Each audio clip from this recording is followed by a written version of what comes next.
This podcast is sponsored by IQ Bar. I've got good news and bad news. Here's the bad news. Most protein bars are packed with sugar and unpronounceable ingredients. The good news? There's a better option. I'm Will, and I created IQ Bar plant protein bars to empower doers like you with clean, delicious, low-sugar brain and body fuel. IQ Bars are packed with 12 grams of protein, brain nutrients like magnesium and lion's mane, and zero weird stuff. And right now, you can get 20% off all IQ Bar products, plus free shipping. Try our delicious IQ Bar sampler pack with 7 plant protein bars, 4 hydration mixes, and 4 enhanced coffee sticks. Clean ingredients, amazing taste, and you'll love how you feel. Refuel smarter, hydrate harder, caffeinate larger with IQ Bar. Go to eatiqbar.com and enter code BAR20 to get 20% off all IQ Bar products, plus free shipping. Again, go to eatiqbar.com and enter code BAR20. Studies show that 100% of everybody in the world wants to curl up indoors and do nothing because it's so darn cold out there. That's why many people are turning to Bombas, whose pillowy plush slippers and warm merino wool socks have been said to be the most comfortable in the history of feet. Bombas products have been found to boost coziness by up to 1,000,000%. Okay, enough fake statistics, but could Bombas socks and slippers really be the cure? Go to bombas.com/audio and use code AUDIO for 20% off your first purchase. That's BOMBAS.com and use code AUDIO.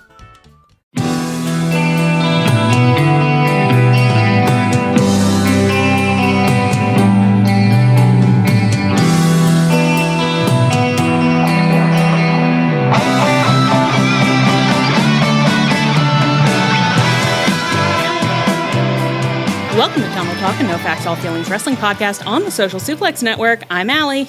I'm Ann. And I'm Leah. How's everyone doing this week? Oh my god, it's our 5th birthday. It's our 5th birthday. Years. Oh We're going to kindergarten. I thought you were going to say Disney World, but kindergarten works too. That's where we're going to learn all about wrestling this year. We're going to wrestling kindergarten. It actually does feel like we've graduated to wrestling kindergarten. We've just been in daycare this whole time. But our parents taught us some numbers. They taught us a little bit about our letters, and now we're ready to... We know our colors. We know most animals. Yeah, we know our Terry Funks, our Bruiser Brodies, and our AJ Styleses. We know Bret Hart. Our Bret Harts. Or AJ Styles. I don't know. Everyone's just been talking about him so much recently, so it came to mind immediately. I'm not saying he's an all-timer, unless he is. That's what I don't know. I'll learn in kindergarten. Who was the guy I heard about at the gym that I told you guys that story? Why did I lose it? Who did you hear about? I don't remember the story. Shoot. Who did you hear about? It was an old-timer. I know. And I was like so proud of myself, and now I've completely forgot who that was. Just scrolling through it. Gonna go to our group chat and search check it Jim. out. Yeah. Oh yeah, it was fucking Rowdy Piper. That's right. Yes. That was a crazy fact. Yeah. So I was at the gym, and I'm taking these small group training, so like the coach rotates between 5 of us, and he's at another bench, and all of a sudden I hear him say the words Roddy Piper, and of course I sit up. My friend Rowdy, you're Roddy a sleeper Piper. agent. Yeah. You're activated. What? Excuse me? Who? My name? I heard it. And he was telling another like person in this class that the line, I came here to chew bubblegum and kick ass, and I'm all out of bubblegum, is actually a Rowdy Piper. That's kind of a tongue twister. Yeah, I never thought that. You're getting Pied Pipered. I'm getting Pied Pipered. Pickle peppered. Peter Piper pickle peppered. He was trying to become a movie star, and it was like a really terrible movie. And I was like, why do you have any of these facts? I know that name, but as far as I know, you've never reacted to any of my wrestling shirts, so... I actually don't really know why I know that name. It's like Roddy has come up when? I don't know. What context? I don't know. What did he do? I don't know. Where did he wrestle? I don't know. When? I don't know. And I got a bank of all those names. It's like Randy Orton when we thought he was like 80. I'm so disappointed that he isn't still. Like, I just remember sometimes, and it's like, I'm glad we had our fun, like, looking at pictures of him and talking about, like, when we thought he was cute and stuff, but I wish he'd been old. He seems like he should be old. Every WWE man that we hear about, except for AJ Styles, name seems like they should be so old. Who was the commentator that I thought was like contemporary of JR? And it turned out that he was like, it turned out that like he was like a football star like 10 years ago. Oh, is Pat McAfee? Pat McAfee. Yeah. I was like, yeah, he must be in JR's class. Pat McAfee should have been doing baseball commentary in the 1910s. You know what I mean? Anyway, his widow should be going to wrestling events, and we should be like, wait, she must have been much younger than him. Oh my God, I forgot when that happened. My God. Anyways, girls, can you believe we've still been doing this for 5 years? Not really, no. I think Not this really. might be like the longest commitment in my life that's not like my job. Yeah. Well, we beat college. Yeah. Yeah. Good for us. I don't think I've retained a hobby this long for anything else. No. I love abandoning hobbies, and it's crazy that I never abandoned this. Well, The we're peer holding each pressure, other. just no one else is quitting. It's really, it's like, it is like a three-legged stool, but it's like the legs are just balanced. But it's like, if one of them gets disrupted, it's all going It's down. all But going like down. when they're all, Yeah. the pressure's holding Yeah. it together. We're braced against each other. Yeah. And Yeah. so it's like we're giving each other strength, and it also maintains the shape. Yeah. The shape of the hobby. The hobby is wrestling. And that's what this podcast is about. It's about But at least professional- It really, Nominally. it could have been about anything, really. The pandemic could have taken us a couple different ways. And A lot of it different ended directions. Yeah. What do you think, if it hadn't been wrestling, what do you think would have happened? Like, did we have another interest we were considering at that time? No, that's why wrestling happened to us. But it's like, it could have been like no TV shows were being produced at that time. So it's like, I don't know what else, it's like some kind of YouTube situation, some kind of narrative podcast. I don't know why my brain went to this, but I was just like, is there a world in which we became massive Yoga with Adrian fans and like we're really like And had a podcast about her? like joined her Patreon and like was like, she's so cool. That would be a really different path, because I think you are just describing like getting into yoga. Like, I don't think we would have been making fan content for Adrian, but I guess I can't say for sure. Anything could have happened. It was a really weird time. I was watching Cats on the projector. You made me watch Cats on like, It was me vacation. and And Aaron, definitely. Yeah, it was I've not. still never seen Cats. I've avoided it every time you guys have dragooned people into watching it. It hasn't happened that many times. More than once, though. Once again, you imply like you're always thinking about cats. Like, we're not. I'm sorry, Allie. I know you think about things a normal amount. Anne hopped on this call and immediately was like, let's make Allie sensitive. And she said something so, I can't even get into it, but it's probably going to dog me for the rest of the night. So, I don't think about cats. Cats 2019. Cats 2019. Cats, T.S. Eliot Book of Cats, I think about more often. No, I don't. I don't think about it, but I do reference McCavity no a one lot. does. I reference McCavity and I reference Mungo Jerry and Rumpelteazer. Listen, we did do something for our anniversary. I don't know what's been happening. I don't know. That past 6.5 minutes? I don't know. We all came up with a little wrestling themed cocktail, and we're going to describe the cocktail that we came up with, or, repurposed. Who wants to go first? And we're drinking them. I assume you guys are. I am. I haven't had a drink because I didn't want to. I don't know why I was like, I don't want to spoil it. But, no, I did too. I was like, I don't want them to see it. So I've been drinking it this whole time. I made myself 2, and I'm almost done with 1. So. I did make 2, but I haven't. They're just sitting here ready to fuck up the rest of the recording. So Nice. who's going first? I'll go first. I'm having a Sex on the Beach break, so Nice. pretty exciting. It's okay. what is it? What's in it? It's a Sex on the tell Beach, us. which is vodka, peach schnapps, like cranberry juice, and then the classic has orange juice, but I went with pineapple juice for mine. So That sounds good. yeah. Wow. You're dreaming of a warmer time. That's right. Yeah. I've realized lately, I was like, aesthetically, I'm really like a sort of California surfer is my preferred. Like, I don't like California or surfing, but, that's just kind of what I gravitate towards aesthetically, drink-wise, and lifestyle-wise. So, yeah. And lifestyle-wise, yeah. That's true. Well, that sounds very good, Anne. Leah? I am drinking something called a Rose Darling, and it is dedicated to the Chuck Taylor photo shoot in which he covered himself in roses. Nice. That's beautiful. What's in it? It is vodka, rose simple syrup that I made from hand. Wow. Rose petals. Goodness. Orange liqueur, cranberry juice, and apricot preserves. Wow. So you've been over there syruping roses. It was kind of That's crazy impressive. because Yeah. I don't usually I've never heard of you doing that kind of thing before. Well, No.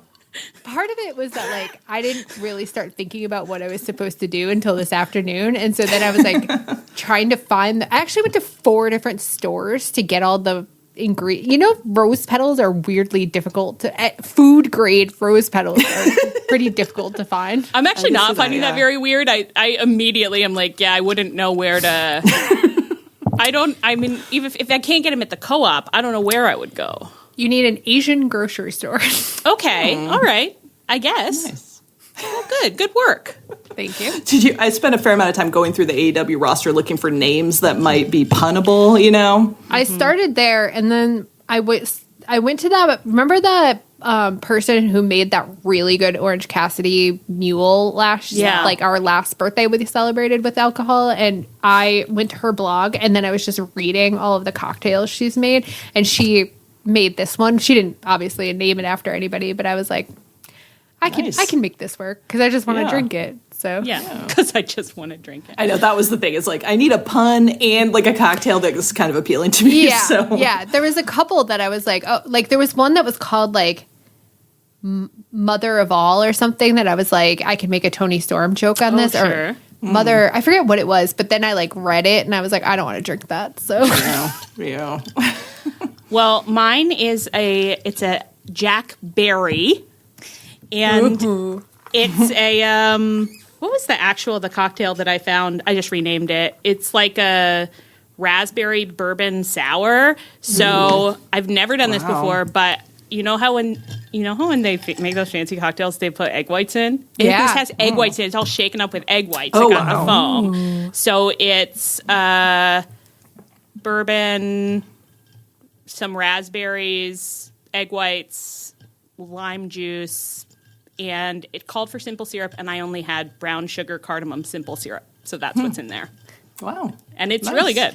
nice. I still think all the time about those whiskey sours that our friend Anna made on that group trip we did that were they were so good, and it was just got super wasted on them because it didn't taste like alcohol at all. It was just like drinking delicious lemonade, yeah. Yeah. Aw, and we got blitzed. That's a happy memory. Yeah. Blitz in a lake. Yeah. Is that the time that that Erin had to go to the I had to tell her to go get stitches. Yeah. after yeah. Our friend careful. Hannah and somebody else. Was it I think Marjorie? Anna again. Anna? Somebody. Hannah and Anna. I think Anna and Hannah went and took her. Yeah, because she was like, "Oh, I'll just wait and see how it is tomorrow." And I was like, "I think you have to get it stitched up." She in deep cut 24 herself, hours. guys. I guess we didn't beer really bottle. say that. Yeah. She deep cut herself, and she's the most easygoing girl in the world. And she was just like, "I am drunk, and I don't care. It's all good." And Anne had to be like, "Let's get you to an emergency clinic, Mama. Let's get that looked at." So because we've been in a straight up. nasty lake, Mama. Yeah, there were some dead fish in that lake. There's dead fish in every lake. You just can't see them in every lake. True. Yeah, Think these about ones that. were making themselves visible. Yeah. They were presenting themselves. Okay, anything else that you want to say before we get into the wrestling? Hey, girls, is there anything else you want to say before we get down to business for a change? It's our 5-year anniversary. You want to say anything nice? It's been a beautiful 5 years with you girls. Every Your Thursday energy night, is really get cheered up. welcoming. It's March. It's March. You know? It's crazy that our anniversary is in March because it means that during a March, we somehow found the energy to start a podcast. And I think we did some test episodes first, so I think we actually started in February. That's which is even crazier. crazy. But there was nothing else going on. There's nothing else going on in these We had been months, so- trapped in our homes for a full year, so yeah. Yeah. And we I were guess still February, pre-vaccine, actually. That's what happened. It's really fun to look back on Yeah. the past. Okay, let's talk about wrestling. Enough. Did you have want to something say nice? anything nice? I love being here with you girls. You're making that really clear. Like, I think everybody can tell that this is your favorite. I already told them earlier today that looking forward to this Zoom was the only thing getting me through a really long day. And I'm really nice. happy to be here, and I love my girls, and I love the times that we share together, and the jokes that we share, and the jokes that we share with all of you. Yeah. Thank you. I feel the same way. Yeah, same here. Okay, let's talk about Thank you for being our captain. Yes, thank you for beloved wrangling us every week. We hate it when we have to do it without you. It's the worst. It's really bad. It's my pleasure, even though most weeks I do get off this podcast and think, well, another week of doing a really bad job, Allie. Well, another week where we didn't do a good job, but we'll get him next time. It's a lot of pressure being the captain. A little insight into the mental processes here. Another week of fucking it up, but we'll get him next time. Which is crazy because you do an excellent job. Yeah. Thank you, girls. All right. Let's see what we can remember because, No, I was just going to give you one more compliment, which is that Sarah last weekend literally said that, like, every single time that she starts to be like, all right, girls, wrap it up about chip chat time, she's like, within seconds, Allie's like, all right, enough here. Y'all done here? That's good to hear because sometimes I think I actually am the person being like, anything else that's off topic? Can we just keep going on this for a while? Not today. We've got a lot to get through. Yeah. Sorry. No, we did no. 15 minutes of chit chat, but we deserve it because it's our birthday. But yeah, we do have a lot. It's our fun. We haven't done anything wrong. It is going to be dense in here. It's going to be a dense. It's a big week. Fruitcake of a week because we had a collision and then we had a pay-per-view and then we had a Dynamite. And did you guys see? Let me ask you before we even get into this. The impression that I got from the social media world was that everybody was like, that's the worst, like, post pay-per-view Dynamite we've ever had. And I was like, that was kind of normal. Yeah. I didn't think it was, like, notably. No, I think every post pay-per-view Dynamite is a little weird because it's like half the roster is a little banged up and the other half are transitioning to new feuds. So, like, it's always a little weird. It's a miracle if one of them is good. This one I found inoffensive. Yeah, I thought, and actually, I was in a weird opposite position from the rest of the IWC because by the end of the pay-per-view, I was so tired and, like, cranky and, like, being like, I hate wrestling, actually, and I never want to watch it again, that, like, then Wednesday, I had, like, a perfectly nice time, and I was like, oh, this is fun. I saw my friends, and, like, you know, like, I saw these people I enjoy watching, and I had a good time, and I was like, wrestling's great, actually, and then everyone was like, worst Dynamite ever, and I was like, interesting. I guess I didn't really see anyone's argument for, not that people usually make arguments, really. They'll just, like, have one tweet that's just like, as we all know, one of the worst Dynamites ever. And it's like, well, that's your thesis, I guess. Like, let's get some supporting paragraphs in here. Like, can you explain what you're so mad about? People love to complain about wrestling with very little content to the complaints. Like, they're never like, I think this would have been better, or, like, this is what bothered me. It's always just like, Tony Khan sucks. And that's kind of everything these days, actually. It's, you know, we can't even lay it just at wrestling's doorstep. That's kind of certainly true. Like a broader social commentary here. But anyway, so there's a lot. So there's a lot to get through. Okay, well, let's get down to business. MJF and Hangman main evented Revolution with a Texas death match for the AEW World Championship. Hangman had a live trumpet player for his intro. MJF had a jeering little art film where he pretended to be a cowboy and then pissed on Hangman's grave for a long time. It was a really long pee. Oh, yeah. For some reason, the recap this week, just because it's going to come up a couple times on AEW.com, it was prime. It was like, Tony did this on a lot of espresso. Like, there's so many exclamation points. And then there's just a lot more color commentary than they don't always give this much. So they were really filling me in on the late, great Terry Funk and MJF's birthday. And it was like a little chit-chat timey kind of. It's like, and another thing you might want to know, it's like, let's keep going. Let's keep moving. What did you like or find interesting or find repellent, I guess, about the match? I thought it was really good.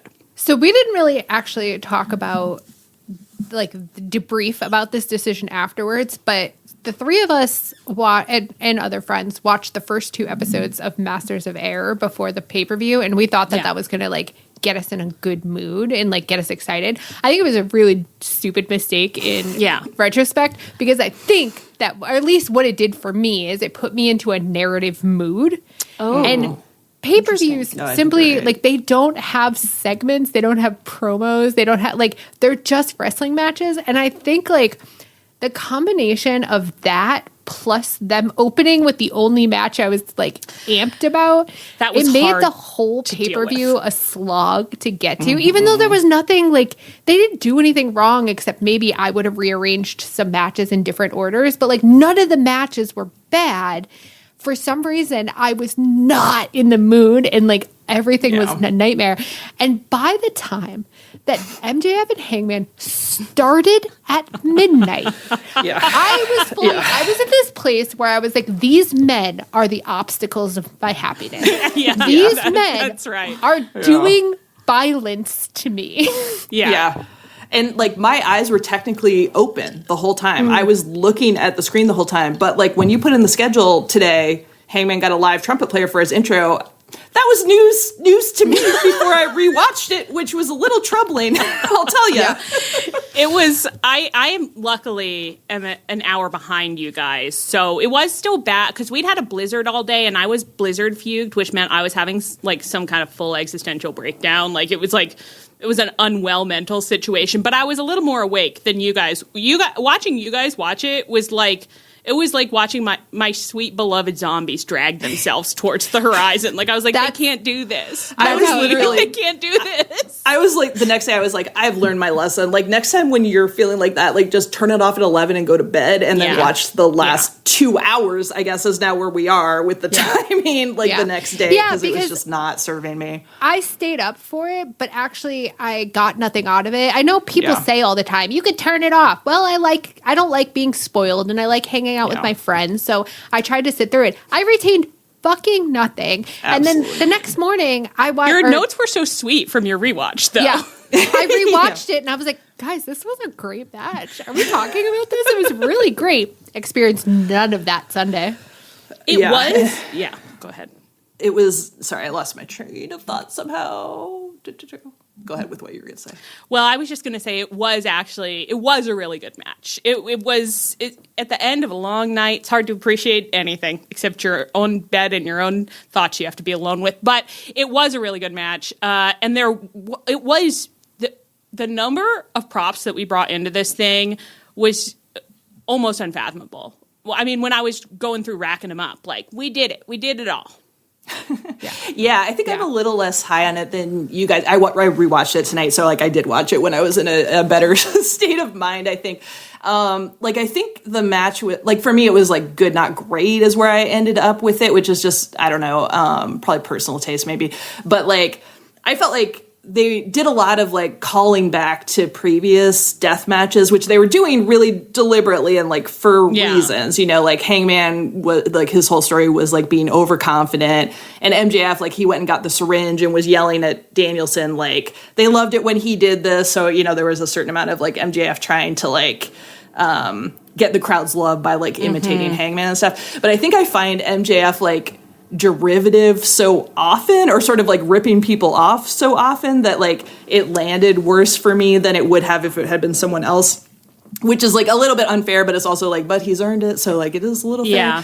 So I think, like, that kind of colored it, and even him coming out, like, dressed like Terry Funk, I was just kind of like, it's like, well, it's more original than dressing like Bret Hart, I guess, but it was, you know, to me, it's a little bit of, like, our eye roll and jerk off motion, you know, where it's like, I wish you'd watch something other than wrestling and, like, bring that in instead of, like, trying to just, like, repeat stuff from the past or whatever. So it's like, I mean, I think they did a good job, and I think, you know, like, it was all clearly, like, well thought through and stuff, but to me, it was a little bit like, okay, like, I've seen it, you know, so, yeah.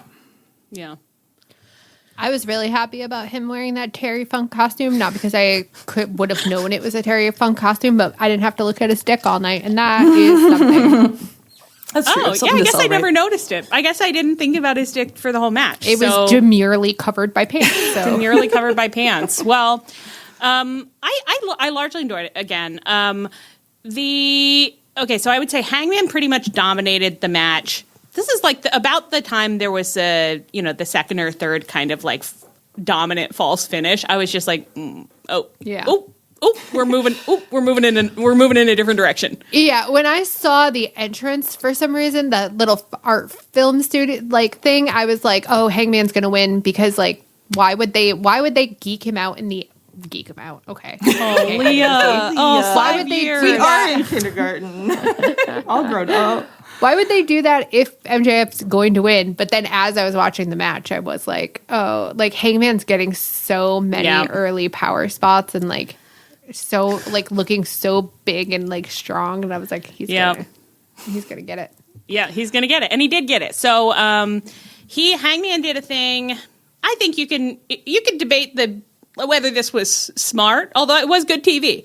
Hangman at a certain point connected himself and MJF. Like, he collared them both. It was 2 collars. There's a chain between them. I don't know what the name for this is. I don't know. The dog collar match setup. Yeah, this was one where, like, at the time I was like, Hangman, why would you put it on yourself? That's so stupid. And then, like, afterwards being like, oh, it is over hubris. Hubris, yeah. So, too excited to play with your food and didn't think, like, my neck could be on the chopping block.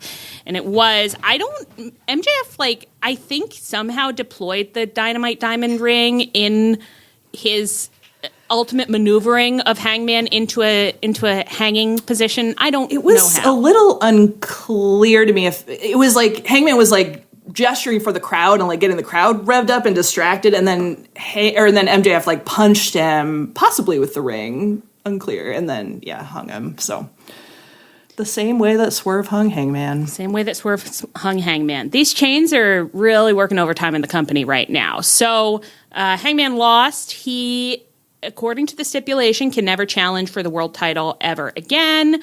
MJF did get a post-match backstage promo pre-tape on Dynamite this week where he just bragged on himself a little about how he has the many best matches of all time. He cited Dog Collar, Iron Man, and Texas Death, and it was like, it was fun. It was fun, where I was just like, well, you have to say that about yourself, of course, but I wouldn't say that you had the best of any of those, but maybe Dog. I don't know who else we've seen do a Dog Collar, honestly.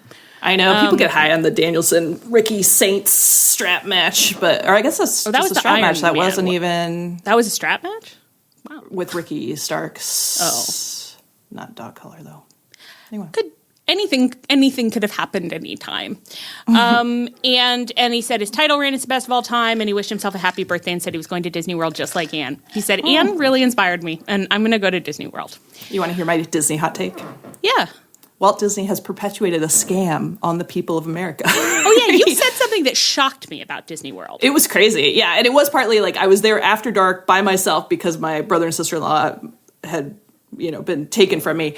But yeah, it's like, it's a place where you just get in a little boat and you look at animatronics.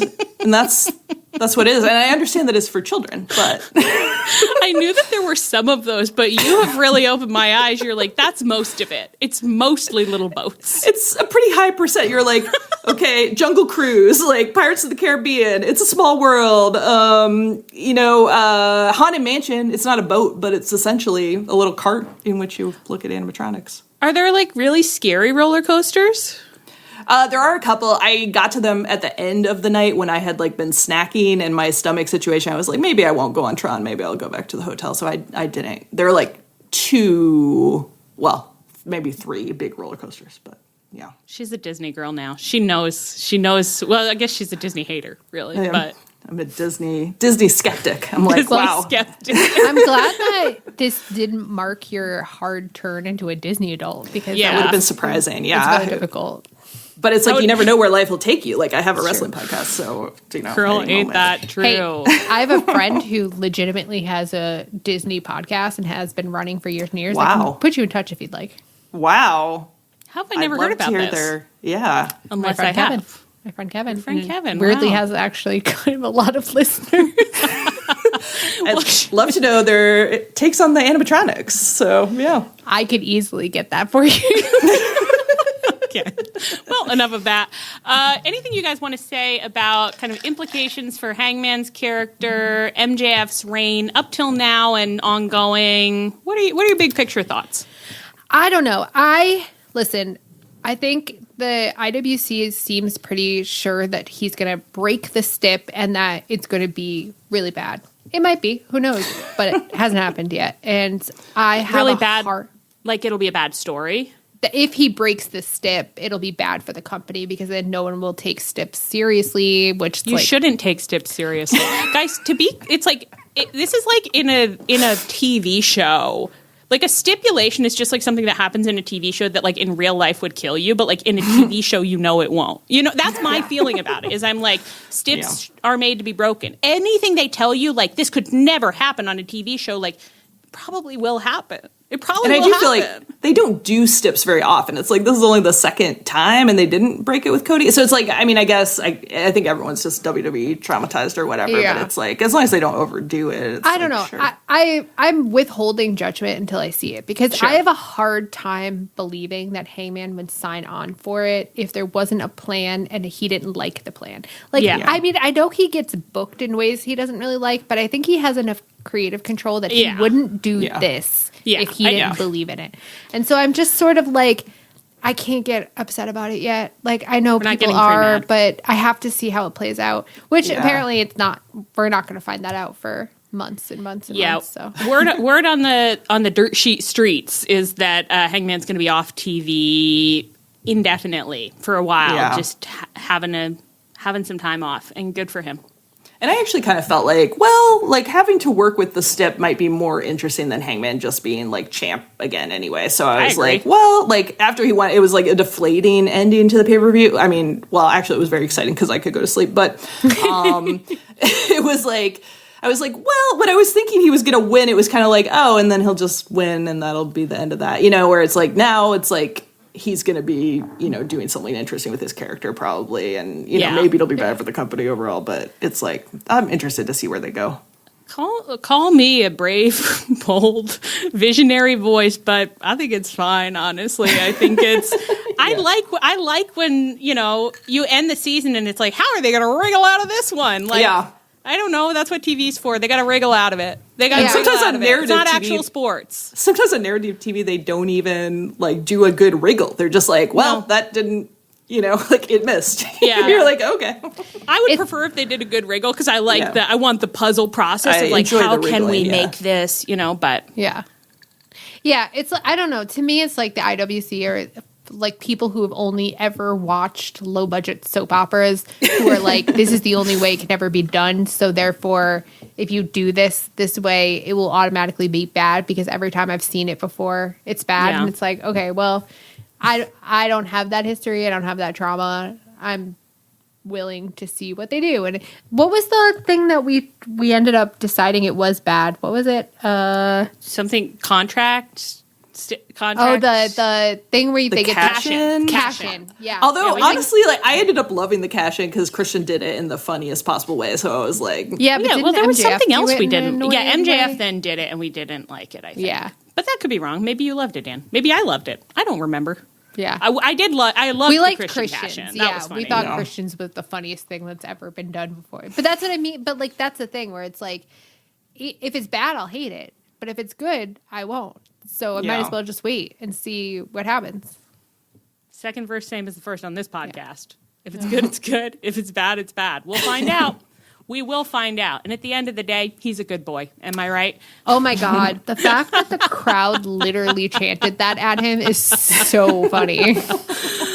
Oh, my goodness. I also need to call out that at one point during the match, Excalibur, in like the funniest tone ever, went, Brian, do you think man as a species has gotten more violent? And Brian went, wow. I don't know. I think crazy? Brian Anderson was thrilled to be asked that. It's like, let's get into it, yeah. He's like, we're in the last match, so I actually did start drinking my weed seltzer a couple minutes ago. This is exactly what I want to dig into. He's sold it off. Is there anything... Commentary was really pushing to how moral Hangman is and how like he's the moral center of AEW and how if he's subject to the stip, it'll be a huge blow to that. So, I mean, I feel like that's sort of like trailblazing. You know, I think he'll probably turn heel and break the step and it could be fun. Yeah. Anything could happen. I found that a little interesting because I was like, I don't know that I would say that about Hangman right now. Like, I mean, not that I think that he's an immoral character right now, but like he's at a weird place in his character where it's like he did face turn, but like he's still kind of messed up clearly. And yeah, and like has he ever really been the moral center? He's been kind of like a protagonist center, but he's always been a very deeply flawed He's struggled with protagonist. decision making. Yeah, he's made mistakes before. Relatable king. Right, even when he was like babyface but like alcoholic, being, you know, not a good friend and stuff. So Who would you say is the actual moral center? I was thinking that. I was like almost Eddie, but like also that's insane. But at the same time, is it? Yeah, I think it might be Eddie. I think that's right. I don't know. I think I'd have to think about it some more. I'd have to think about like we'll get to some defining our term stuff later. But I think I'd have to think about like what do I think that means? What do I think it means to like be the moral center of the wrestling company, the violent wrestling company? I don't know, because that's where we're always. That's where I'm always getting hung up, is that sometimes I'm just like, well, a moral person wouldn't do this violent thing that you guys think is so cool. Like, and I think it's cool too, and that's why I'm here watching it. You do have to accept the rules of the universe to be like, it's actually really immoral. It's really moral to light your enemy on fire. Yeah. Because that's the rules of the universe. It's moral and it's rad. Yeah. All right, let's move on to... can I scroll? FTR and the Young Bucks opened the pay-per-view with a match that really fucked. This match was really, really, really It was really really good. Really good. It was the first time that I've watched a Bucks FTR match and was like, and really wanted to be like, fight forever. Yeah. It was a huge relief because obviously we've been complaining like Bucks and FTR are always fucking fighting each other. And I just kept thinking about, was the last time they fought, was it Wembley? Was it the Wembley match? I think I didn't like that match. Like, I just found, like, they didn't have, for me, they didn't have the chemistry in that match. Like, the vibes were weird, and I didn't enjoy watching it, and that's what I was worried about seeing again. This match really was just like, oh, yeah, this is fucking cool. You guys are fucking killing it. Yeah. So that was a relief. Yeah. It really was. I was so bummed they started with this, though, because, like, immediately when it started, it was like, but what are we going to do at 10:30? And I really could have used it at 10:30, I'll tell you. Yeah. But you know what? Better to get it at all. You know, I know. True. I do think OC and Darby should have opened, and because we'll get to it, but I also was like, you're in a death spot, and I think the Bucks should have been in the soggy middle somewhere to get me all riled up. Because I think if I was sleepy and hit this match, I would have like really woken up, but instead I was already awake. But it's nice. I kept saying, I was like, well, it's nice for them that they get to open. That's a really good spot. So that's really nice for them. It's hard for me, but nice for them. You were like, at least they're not getting geeked out by being put in a death spot. At least they're in quarter one. Anne's man ghost possessed me for a change. I know that ghost is just trying its hardest to get into all of us. You guys want to talk about the Bucks like package and intro and stuff? God, it was so sweet. It was so incredibly sweet. And I think someone in the Social Suplex Discord, maybe, I don't know, somebody was like, how many kids do they have? Are all of those kids like one of theirs? And I like really aggressively wanted to be like, well, 2 are Matt's, 3 are Nick's, and then the 2 of them are actually their third brothers. Except one, I think only Matt's son was there, like on, like did the entrance, I think. It was so sweet. They had all the Jackson kids had their little Young Bucks outfits, and honestly, there was a star quality to the family. I don't know who the girl who was like leading out front and did the flip, but I was just like, you really get it. You really understand. That was the third brother's daughter, and I also was like, get her, like she should be a wrestling manager. I know. So very, very, and the whole like pre-tape thing was like really sweet. Like the Bucks are real family guys, and they really love their family. And it was like, this is really nice. It made me so anxious, though. I was like, what are they going to do to the Bucks at this game? It's so like, look at all these cute children. It's like, don't get scared. You did have to get scared because it was blading and bleeding, baby. I mean, they got in there and Nick Jackson bleeding. I was like, I didn't know this could happen. Whenever one of the Bucks bleeds, it happens so rarely that whenever they do, I like get really startled. And I'm like, oh my God. I feel like it is Nick more often than not, but I was like, oh my God. Look at That's him. like, this is the moneymaker. Yeah. That's like, you will not be touching my face. This hairline needs to stay unscarred. But Nick said full crimson mask, and it was a really good one. I think everyone who bled at this pay-per-view, at one point, I had said, like, really good bleeder so many times that I was like, have I seen a bad bleeder? Do I just say really good bleeder reflexively? But I think we have seen bad bleeders before. It's like you just don't remember it because it didn't look good. I'm like excited to see somebody with like a really like goopy blood coming down. Chunky bleeder. If we wanted to do research, a funny thing to do would be to go through every AEW pay-per-view and like rank the bleeding from 1 to 100. Yeah, with maybe instead of body next year, bleeding. Yeah. Next time there's a global pit network, we can get into that. See the bleed. Okay, see the bleed is not nothing. Write that down. Okay, so really great match. I cannot believe this recap said. The Bucks tried to isolate Harwood again, but Wheeler crotched Nick on the top rope. I've never read that before. Yeah. I can't believe I come on this podcast every week and I'm like, am I allowed to say X? Is that okay? Like when you're on your official allelitewrestling.com typing that someone got crotched. I won't be asking permission anymore. Innovating with language. Also, I don't think they should be allowed to call Cash Wheeler just Wheeler. Like, I know. That confusing. They did that. I think they did that during one of the Dynamites recently, and I was like, now how did Yuta get in this? Yeah, it did turn me. Okay, so the Bucks lost, and as FTR were celebrating in the ring, sad, because you know what? We really could have used him in this division. But luckily, we got some other saviors, and don't worry, everything's going to be just fine. The Bucks lost, FTR celebrating in the ring, the lights go out. Quote, the word revenge was spelled out on the video boards with the R in that familiar rated R superstar logo. Which actually, they've just flashed the word Evenge for a second and didn't show the R. And I saw this on Twitter. I had the exact same reaction where I went, now there's a new man named Evenge. Debuting.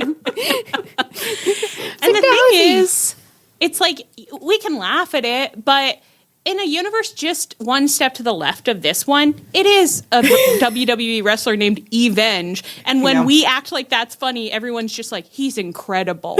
Everybody loves Evenge. He's one of the best wrestlers of all time. So you're not crazy. He's not crazy. Yeah, Evenge, he's a workhorse. It's a classic experience. You try to make a little jest, and no one in the IWC has ever heard one before. So they immediately are like, let me tell you the history of Evenge. Like, he actually started in WCW in 1997. I don't care. It wasn't a man named Evenge, who now I wish we could meet, honestly. I wish you were here with us. Should he become our mascot? We could build a wrestler named Evenge. Yeah, we can get him in at our Pumps for Us. That'll be like Tony, we want to build our own stars. Ours is a guy named Evenge that actually doesn't exist, and he doesn't wrestle any matches because he's not real. And we're just like, he's our best wrestler. We're like Hook. We're just walking down the street going, hey, you wrestle? You want to be named Evenge? You know, for a while, like, Hologram, like, was doing, like, those teases where, like, you'd, like, I think he was doing, like, promos, but you didn't see him for a long time. That's us, where we keep, like, doing these, like, teases to be like, Evenge is coming, but it's been 6 months and we're still trying to find him. We're just like, a man who never shows up can never let you down. It's so true. And then we keep saying things like, he's actually the moral center of our company. Evenge gave an amazing pep talk tonight. It's never us. Evenge is a locker room leader. We love you, Evenge. Where, like, Dax threw his trash right on the floor in front of Evenge after he told him to stop to pick up the littering. Dax, I don't want to see that kind of attitude out of you. Mm-hmm. Get to the banana pump. And Dax, chagrined, picked up his trash and he went to the banana pump. He took his trash to the banana pump and he slipped on it, as God intended. And that's the kind of booking that Evenge is so helpful with. Oh, okay. But it wasn't a man named Evenge.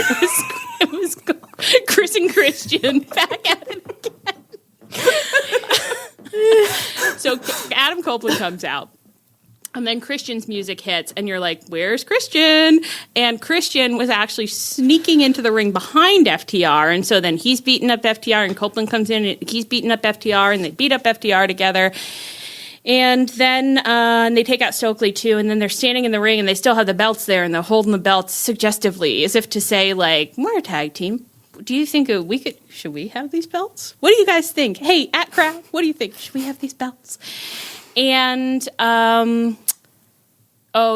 Copeland said to FTR, we're going to take them, boys, about the belt, which was broad. I was it's like Copeland's facial expressions, like on his entrance, his big mad face, it was just like, hoo boy.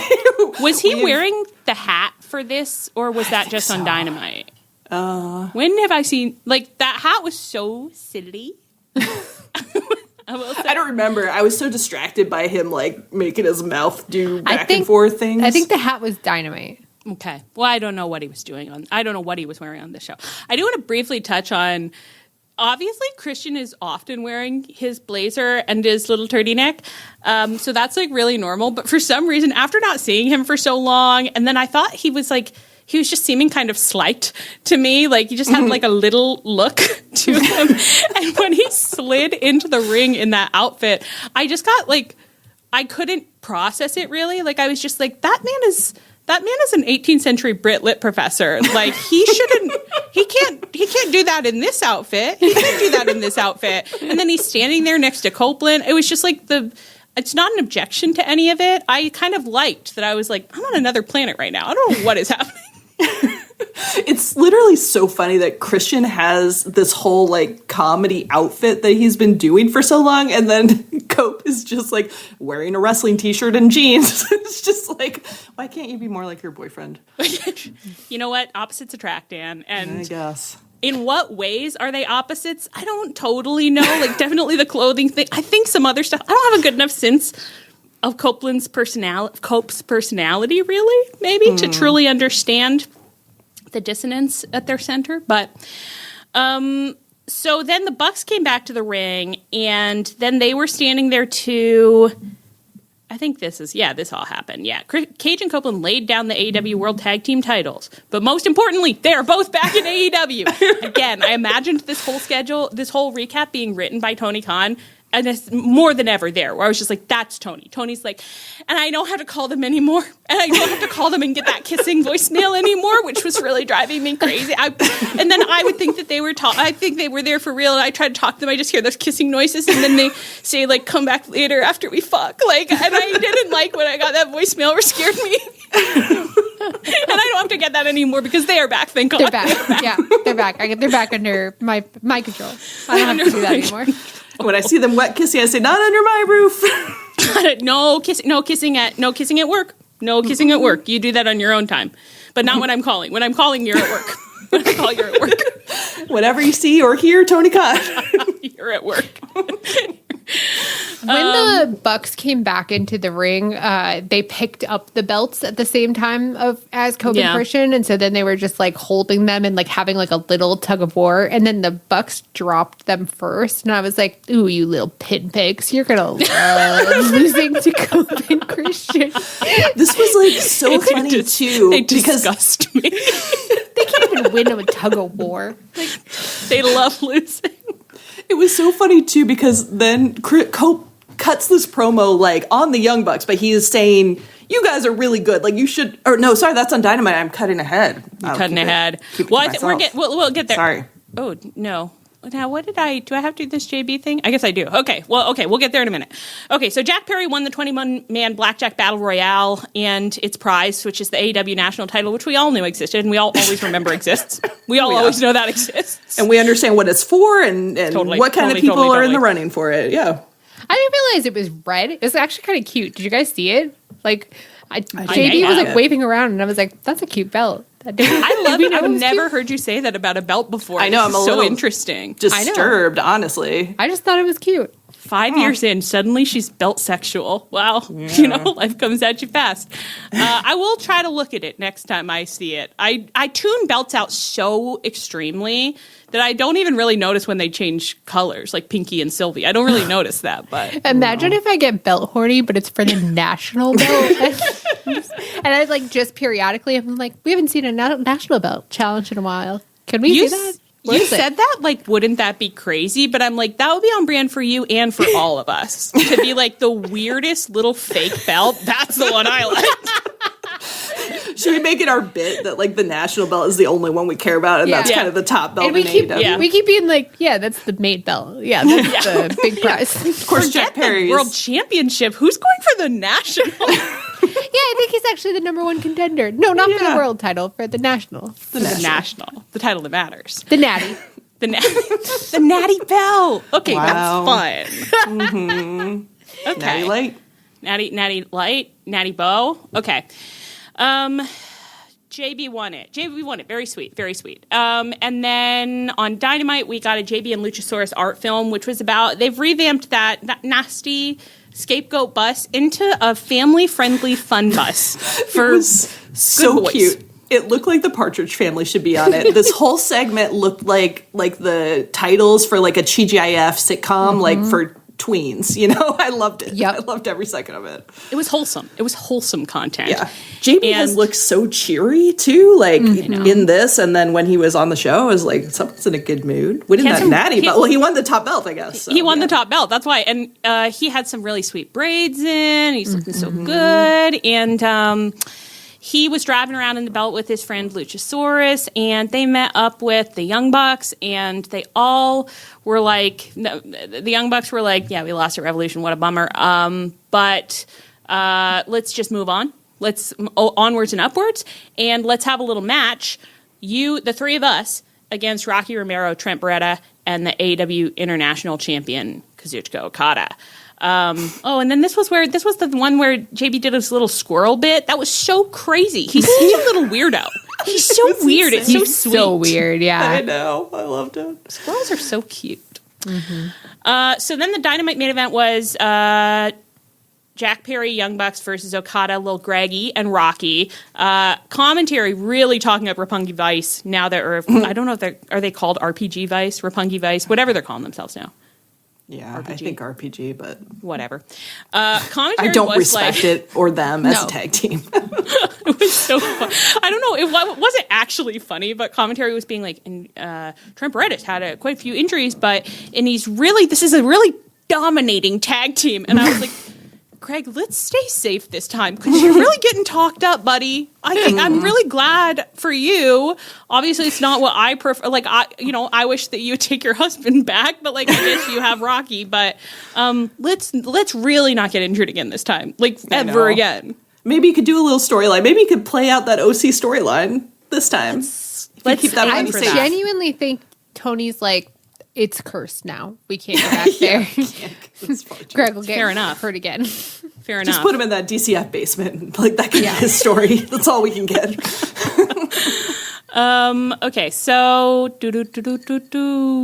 what happened in this match? Very fun match. Popped out of the bus to call Okada a bitch in a really fun tone. I loved it. That was fun. This was a fun match. Oh, I did love the overhead shot of the triple tombstone pile driver. I thought that was a very good shot. Mm-hmm. Congratulations. They really, during Revolution, they kept catching the crowd in really good shots. Mm-hmm. Like, it was pretty impressive, the expressions they caught, and I felt like the Dynamite had some good shots as well. Yeah. It feels like someone's got a good eye right now. Because, the crowd shots, all the people that they captured were like... Yeah. I was so charmed by all of them. I didn't notice until the fifth time I did it that I was like, you're calling out like every single one of them, but they did a good job. Yeah. During the Hangman MJF match, I think it was around the syringe bit, maybe, they got somebody in the crowd that was full on making the scream. And I was losing it. I was so happy. That's so good. So the Jack Perry pins Rocky for the win. It's 10:01 p.m. One of you said something cursed. Like, one of you was like, it's over, 10:01 p.m. I was like, oh my God. The main event started at 11:45. I was like, it's incredible. So maybe it won't go till 9:20. Nick Jackson got on the mic. He looked so broken up. I actually thought that you'd cursed us to the degree that I was like, they're retiring right now. Their vibe very much was like, I'm so sorry to tell you this. That was the last ever Young Bucks match. Imagine if they retired after a Dynamite match with Jungle Boy. Like Greg and Rocky, Greg and Rocky retire them. Okay. obviously it wasn't what was happening, but the energy was demented. The energy was so low. And they were just cutting a little promo together about how hard it was to lose, and they were really bummed out. And they talked about how embarrassed they were a lot, which actually people don't talk about in wrestling much, and I really liked it as a note. I was like, let's talk about how humiliating the loss was. I did too. I did like it, but it also did crack me up because I was like, babes, you've had way worse losses. Yeah, that was a totally reasonable. Although, I mean, losing to the diaper boys, drip and dribble, that's always going to be a little humiliating. That is funny if they're like, yeah, we lost to Sting and Darby, that was fine. We lost to Swerve and Ospreay and lost our EVP titles. That's fine. But to lose to drip and dribble again in their diapers, more ill-fitting than ever. But in their ill-fitting diapers, they hadn't even gotten their diapers fitted for the night. No. Like, not only did we have new gear, but all of our kids had new gear, and their fucking diapers didn't fit. This is humiliating. I couldn't look at anybody in the eye. They bought the wrong size diapers, and they still won the match. God, that's hard. Okay, so they're talking about that for a while. They say, luckily their father gave them a pep talk, and they understand now, like, they are going to get those belts again. They're going to get those belts again. They're going to claw their way back up through the ranks of the tag division to win those titles again, which is music to my ears because I'm like, it needs you. The tag division needs you badly. Bad. Somebody has to take charge around here. So. Somewhere they're like, yes, the tag division needs us to lose again, right? They're just so addicted to it. Everyone we love is addicted to losing. It's just because we're such permissive parents. We're always like, we'll love you no matter what. Maybe we should start withholding love. Just kidding. We never will. It's okay to lose. It's okay to lose. But maybe don't try to lose, Anyway, Chris and Christian come out. Their little music hits. They come on out. They cut a promo with the Bucks. Mm-hmm. What was the gist of this? It was like, don't feel bad, you're real good at wrestling. It's like, okay, Copeland, like, sure. But it was like the funniest, like, to me, it was like a guidance counselor pep talk where he was like, hey, don't you be ashamed. You keep your head up high. You're winners. It doesn't matter that you didn't make the baseball team. You have next year. Keep training. Keep training all summer. You'll be fine. Right. It was like, maybe you aren't ever going to get into Harvard. Maybe that is impossible for you, but you could go to Grinnell. I don't know, just like coming from Adam Copeland. I know that people, I think people were talking about this after, but the whole thing was just like, I didn't watch them in their heyday, but I'm like, I don't think you guys are like that good at tag team. Like the others are like, really good. I think we heard they're only a tag team for like a couple of years, right? And like not I think it was even less than that. Like it was not that long. And also, I don't think Copeland's ever really been known for his wrestling. Hasn't he more been known for like his promos and his charisma? Yeah, like his vampire his live show charisma. Yeah. I don't think that, like, I've never heard anyone be like, he's innovative in the ring, which, like, is fine. Like, I'm not even slagging him off, but it's very funny for him to be giving the pep talk that it's like, hey, chin up. Yeah. Yeah. I think I didn't totally understand. I mean, what was the point of the segment, Allie? To get them all out there together.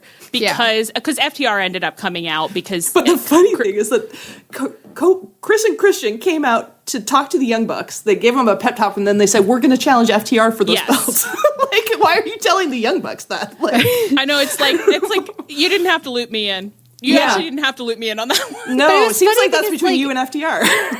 But didn't you think that, like, somehow the conversation sort of seemed like we're going to take the belts from FTR so then we can wrestle you guys, then we can have a real actually feud. care about. You know what I mean? Yeah, it was kind of like, I hear you out here. You guys are talking about how much you care about the belts. So if we had the belts, you would want to wrestle. You would want to wrestle care about us. Yeah, let's just get that lined up. Let's get that lined up now. If we have the belts, you guys will want to wrestle us. Okay, so we're just going to get the belts. We'll just get the belts. No problem. It did feel like such an FTR dodge. It's like, we don't want to be out there talking with them. Like, no one likes it. Drip and dribble.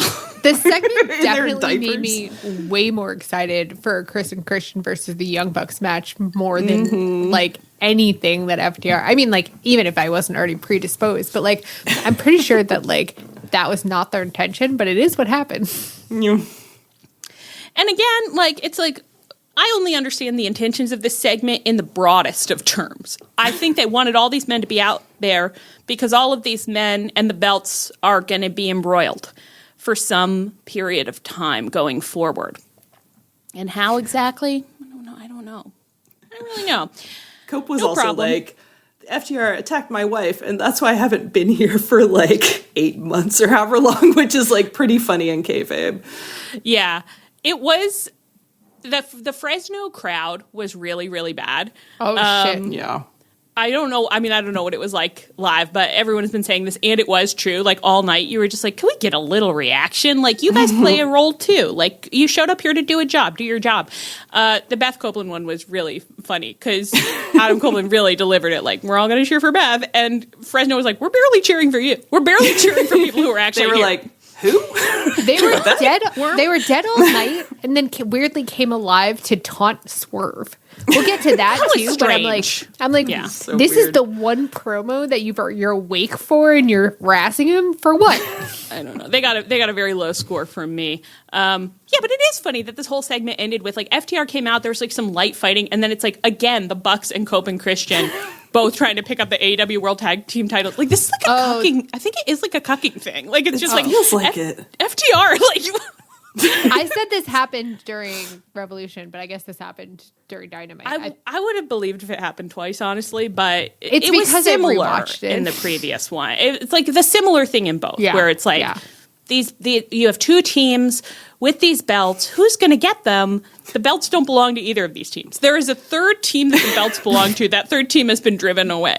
It was really like Cope and Christian asked FTR if they could have a threesome with the Young Bucks, and then it rapidly became a twosome. It could only be described as a twosome. They got pushed off the bed. Somehow they're kicking FTR them. became Samoa Joe. I don't know. All right. Well, I don't think we know anything that's going to happen, so we'll find out in time. Mox and Takeshita had their big match at Revolution, and it was perfectly cromulent. No problems. It was a good, totally fine match. Totally fine.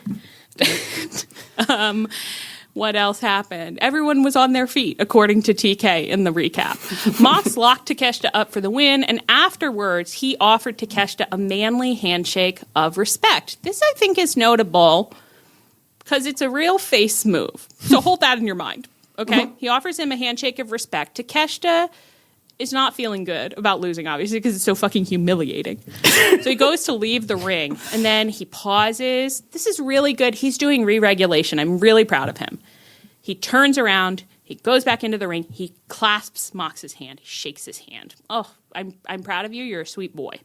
Mox then goes to leave with his buddies, the Death Riders. And suddenly, we've got a video package playing. Kind of reminiscent to me. I felt like they'd invested in lab equipment for these. And they were like, we got to reuse it, I think. Because it reminded me of the Luchasaurus Mad Scientist rebirth. But it was actually a video of what's been described as showing a doctor treating an unknown patient in some kind of hyperbaric chamber. And the doctor really bizarrely looked like early 2000s Michael Rosenbaum. And I like to the point where I genuinely was like, is that Lex Luthor? Even though like Michael Rosenbaum is like old now and also has his hair back. But I instantly was like, oh my God, how did they get Lex Luthor?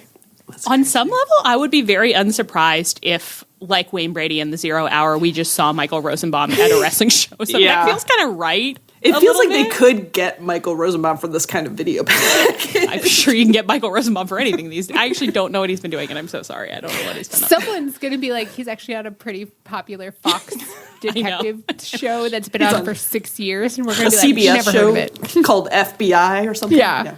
I saw in the wake of the Buffy reboot cancellation, I saw someone was I don't know that much about David Boreanaz's politics, but they might be quite bad, I think.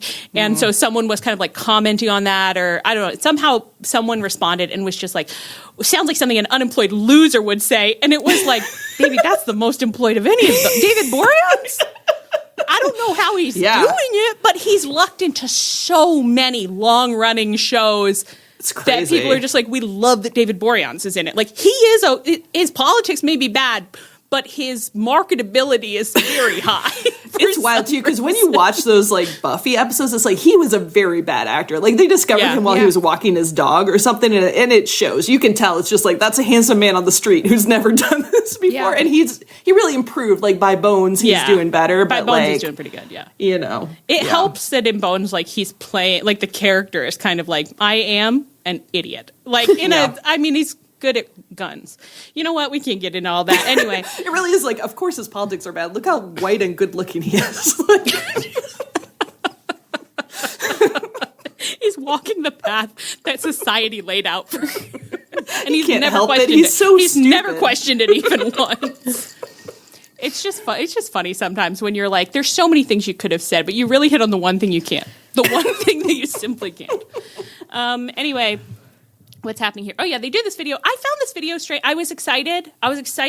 It's Will Ospreay, guys. It's you already know this. It's the unknown patient is Will Ospreay, and he got a big haircut. Unfortunately, people are always telling him to cut his hair. Like, no, just use product in your hair and have it be longer and curly, and don't have it be short like that because I don't like the way that it looks. But it's fine. They made him get a haircut for his big day, and he came out and he raced to the ring and he hidden bladed Mox and he fought off the Death Riders and they were trying to save their grindset king and he's never looked like such a Tigger. Like he was bouncing off walls. Yeah. Bouncing off walls. It was, I will say this. So again, I'm saying like thrilled to see it. Loved the Tiggering. Tonally, I don't know what that hyperbaric chamber video was supposed to do. Like, it was like, I guess it was like, take him seriously. He's been in a lab. It really was like the absolute opposite of his whole demeanor and everything about him. It's just like, it's really not. I'm totally a mad similar. scientist creation, and I'm here to have a lot of fun. Yeah, it's like Frankenstein raced it here. To me, monster. Excuse me, Anne. To me, it feels like kind of like a.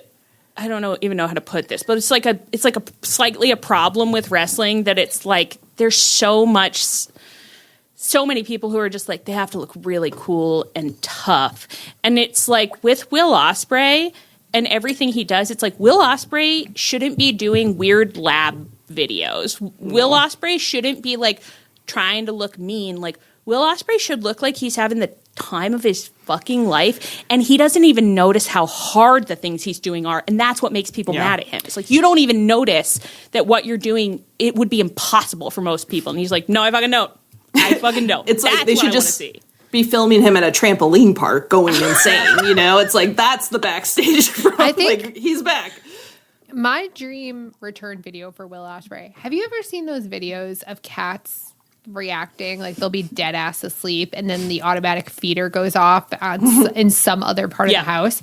It's like that where like the video opens and Ospreay's like asleep on the couch and he's like snoring, like, and he's theatrically snoring, like honk, she, and all of a sudden you just hear the phone ring and Tony's voice over the voicemail goes, hey, Will, we just heard from the doctor and you've been cleared. And like without, like he's awake and he's just running and you just see him like running and he runs like, and like the video merges into him coming out and he's just running and he's like, Mox, I'm going to kill you. I'm cleared now. He should be road running over the Atlantic Ocean from England to see that. The whole way. Crazy. Oh my gosh. Well, no, I'm not. It's not a serious complaint, but I found it strange, but whatever. Okay, so anything you want to say about revisit our favorite quote from the Mox Takeshita match from commentary. Would one of you like to read? I think this is an alt. I'll be thinking about it for a long time. I think Takeshita, was strangling Mox. Was that it? I think. Yes. I thought it was about bleeding. I thought blood carries oxygen, and without oxygen, the challenger cannot fight. Maybe that's it. But then he did choke him out to win the match, so it came back. Yeah. In a premonitory way later. Yeah, but Excalibur just intoned. Excalibur was on one during this. Like there was multiple times that I was like, "No, what's going on with you?" Where he just, in a very solemn tone of voice, just said, "Without oxygen, the challenger cannot fight." And I was just like, Okay, For David some Attenborough. reason, the rhythm of that makes it sound profound, but it's nonsense. No, it's Animal Kingdom profoundness. It's David Attenborough being like, without water, like the mother will surely die. Like without oxygen, the challenger cannot fight. And it's like, yeah, duh, obviously. Without oxygen, none of us can do anything. You sweet idiot. But then I thought, like, you know what? It's wrestling, so you got to explain everything. Oh my goodness. Okay. So we'll see what happens with. I think let's wait until we get some more updates on the Takeshita situation to try and weigh in on that. I think. Ospreay then opened this week's Dynamite with a match versus Blake Christian, and just as Dave Meltzer foretold, his style has shifted dramatically. Just kidding. Just kidding. It's exactly the same. Just kidding. He is exactly the same. The fact that Dave Meltzer straight up was like, because of his neck surgery, he's going to be changing his wrestling style. Girl, where? No. Maybe that's what Ospreay thought would happen, and then he got out there and was like, the wonderful thing about Tigger's is that Tigger's a wonderful thing. And then afterwards, he was like, "Oh dang, I was gonna wrestle different for my neck." Oh, dude, I was gonna really take it to the mat. Oh shit. I was gonna do a lot of technical wrestling. Oh well, next time. He came out for this match. I think I said in here, like he had been at the kennel for 6 months, and they were walking him 2, 3, 4 times a day. He had a run. He was like, teeny little run. Barely can do any running in there. It's like, it's a really nice kennel that he's been staying at, but they just let him out, and he was going fucking hog wild. And I was confused, honestly. Anne, you suggested that perhaps this is because Kenny's many returns have trained us not really to expect that when a man returns, he will wrestle. Yeah, because I was shocked too. I was like, wait, Ospreay has a match? He has a match this week right now? Like, he's not going to kind of like show up once every 4 weeks to give the weirdest promo you ever heard? I would say I did not process that he was wrestling until he had been wrestling for like 2 minutes. Like, I was just like, wait a second. So you did just come back and you are wrestling this. This is a match, a scheduled match, and you are wrestling it. That is fascinating. I was also shocked that it was a competitive match too, because I feel like a lot of people on their first match back, it's either a squash or it's like really like them showing off. Ospreay, like, there was multiple false finishes, and like Blake Christian got a lot of offense, and so the vibe was kind of backstage. Ospreay was like, Tony, I need a match right away, and I want to be a good one. I want to get a real workout. I know. I like thought it was going to be a squash because Blake Christian didn't get an entrance, and then like I didn't recognize him until they like zoomed in, and then I was like, wait, it's Blake Christian who's going to get squashed, and then it was like, no, this is a full on. That's a match. That's a full match. They like wrestling Blake Christian. Kenny wrestled Blake Christian. Many men have wrestled Blake Christian. Quote me on that. So, demented little match. And then Ospreay hopped on the mic afterwards and was like, hey, remember when Jon Moxley broke my neck? And I said, nope, I don't remember that. Actually, I don't have any memory of that. Said, well, he did. He broke my neck, and I want revenge. And Mox came out, like, obligingly. Was just like, oh, you want some revenge? I'll come on out, and I'm bringing my little sweetie baby deer. I don't know if you've met him. He's my sweet little baby boy. He brought Yuta. And Ospreay launched a little attack, and Pac ended up interfering and did a little brutalizer on Will Ospreay, and the refs had to get involved. And then the refs like marched Ospreay backstage. Like, that's a little too much excitement for your first day back. I feel like back in the kennel for the night.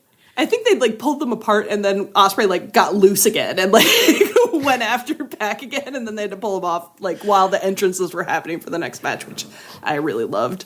It was very funny. And then Mox and Yuta had come out actually for their match, and then they fought the Bang Bang Gang, which was Ace Austin and Juice Robinson, and that's everything you missed on Glee. So, well, first of all, was there something you really want to talk about before I launch a discussion topic? I just want to say that I like lost several minutes of this segment because at one point Excalibur, all I heard, I didn't hear the first half of this sentence. All I heard was the husband and father of Will Ospreay, and I was like, what? Because the camera was on Mox, and so I was like, what now? Is Mox the husband and father of Will Ospreay? Because Excalibur breaks out father lover. Godless company. I was like, we are innovating now. Now we are innovating. And then I went back to listen to it because I was like, I have to know what he was actually saying. And what he said was, Mox interfered at the personal life, as a husband, as a father, of Will Ospreay. That's a crazy way to put that. Committing syntactic torture crimes on wrestling commentary every single week. And we've stopped commenting on it that much. We used to bring it up quite a bit. And we've become so inured to it that we rarely do anymore. But the things they are doing to sentences structurally are against the Geneva Convention. Yeah. Yeah. But what I wanted to talk about is Mox was a heel. Mox was a heel for a long time. And then he became kind of a grind set face, as we've talked about before. He's kind of like an okay guy, question mark? He just did the handshake with Takeshita. He just did the handshake with Takeshita. He showed up to that and said, let me model some moral behaviors. Maybe I could be the moral center of the company. Probably not, but maybe. And then moments later, Will Ospreay shows up and is like, you're a fucking heel. You always have and you always will be. I'm a face. I've been gone. Everyone loves me. I've been gone for 6 months. I'm back. I'm a face. You're a heel. I'm not dismissing it out of hand. I'm not complaining about this being a feud. I'm excited that Mox has something new to do. Don't you feel like something's gone wrong here? I don't understand. I can't pretend to understand a single thing about what Mox has been up to since the moment he lost his belt. I'm like, I don't know. I don't know what he's doing. I thought that he was going to break up with the Death Riders. That didn't happen. No. He turned face, but the rest of the faction didn't, which is crazy. Yeah. And then it's like, sometimes he still plays heel, but mostly he's face, which he's always lived in like a tweener zone, but like never this confusing. I don't know what we're supposed to think about his relationship with his faction or his relationship with AEW. I have no idea. No, it's so true. And I don't think they're doing this on purpose, but I am very charmed by the storyline of like someone's a big bad heel. They break someone's neck. Then they turn face in the interim. And then the broken neck person comes back and takes their revenge on them, who is now a baby face because they don't care. Like, you still broke my neck, right? You still broke my neck, yeah. I think that would be a very funny storyline. And again, I don't think they're doing that on purpose or for comedic purposes, which is how I would like it. I think everything Mox has done has been kind of crazy, but it also like, I feel like Mox is so like animalistic when he wrestles that it's like, it doesn't really bother me because it's like, well, that's a panther. He's not good or bad. He's just doing panther things. He's just doing panther things. Yeah. I think that's completely right. I don't object to Mox in some ways is very internally consistent and his behavior is usually quite consistent where he's like, Mox is going to do what Mox is going to do. Yeah. And it's like, yeah, you always have, you always will. I think that the thing I've found strange and that now I'm just like, are you going to deal with this or you're just not going to deal with it because you don't think it's a problem is I'm like, I think people who aren't Mox, others, should maybe have a thing or two to say about like, girl, you were terrorizing this place and then you just kind of like stopped and now we're all just supposed to like be chill with you. Yeah, that's like true. That's crazy, dude. Like I think it's, and that's what I feel. I'm like Will Ospreay. I think would be within his rights to be like, I've asked around backstage. Seems like you like aren't a menace anymore, but you were. Like, is anyone, you know, are you being forced to pay for your crimes at all? If Will Ospreay started rallying the troops backstage and everyone's like, oh yeah, Mox did terrorize us. Like, that sucked. You're right. Like, they'd totally forgotten. But it's like, that's a lot of wrestling is just, and then a sudden amnesia ball hit everyone. And they were like, well, we'll just forget about that, I guess. Well, he turned face, so it's all behind us. It's all more funny than anything, but I am just kind of like, I wish, and you know, it's like, just talk about it as a kayfabe story. I agree. Like, we should all be like paying less attention to like how the sausage is getting made. At the same time, I am kind of interested in what conversations have been going on behind the scenes about like the role that Mox should be playing in the company in terms of his, you know, his moral, ethical center, I guess. Yeah. Anyway, Ospreay also had new tassels on his outfit. And really intense ones. Like really off intense. the hood all the way down to like his knees and then off his crotch, his belt. I think our friend Nicole called them dick ribbons. Dick ribbon. Oh God, good work, Nicole. I like this because otherwise his outfit is pretty much the same or not different enough to be noteworthy.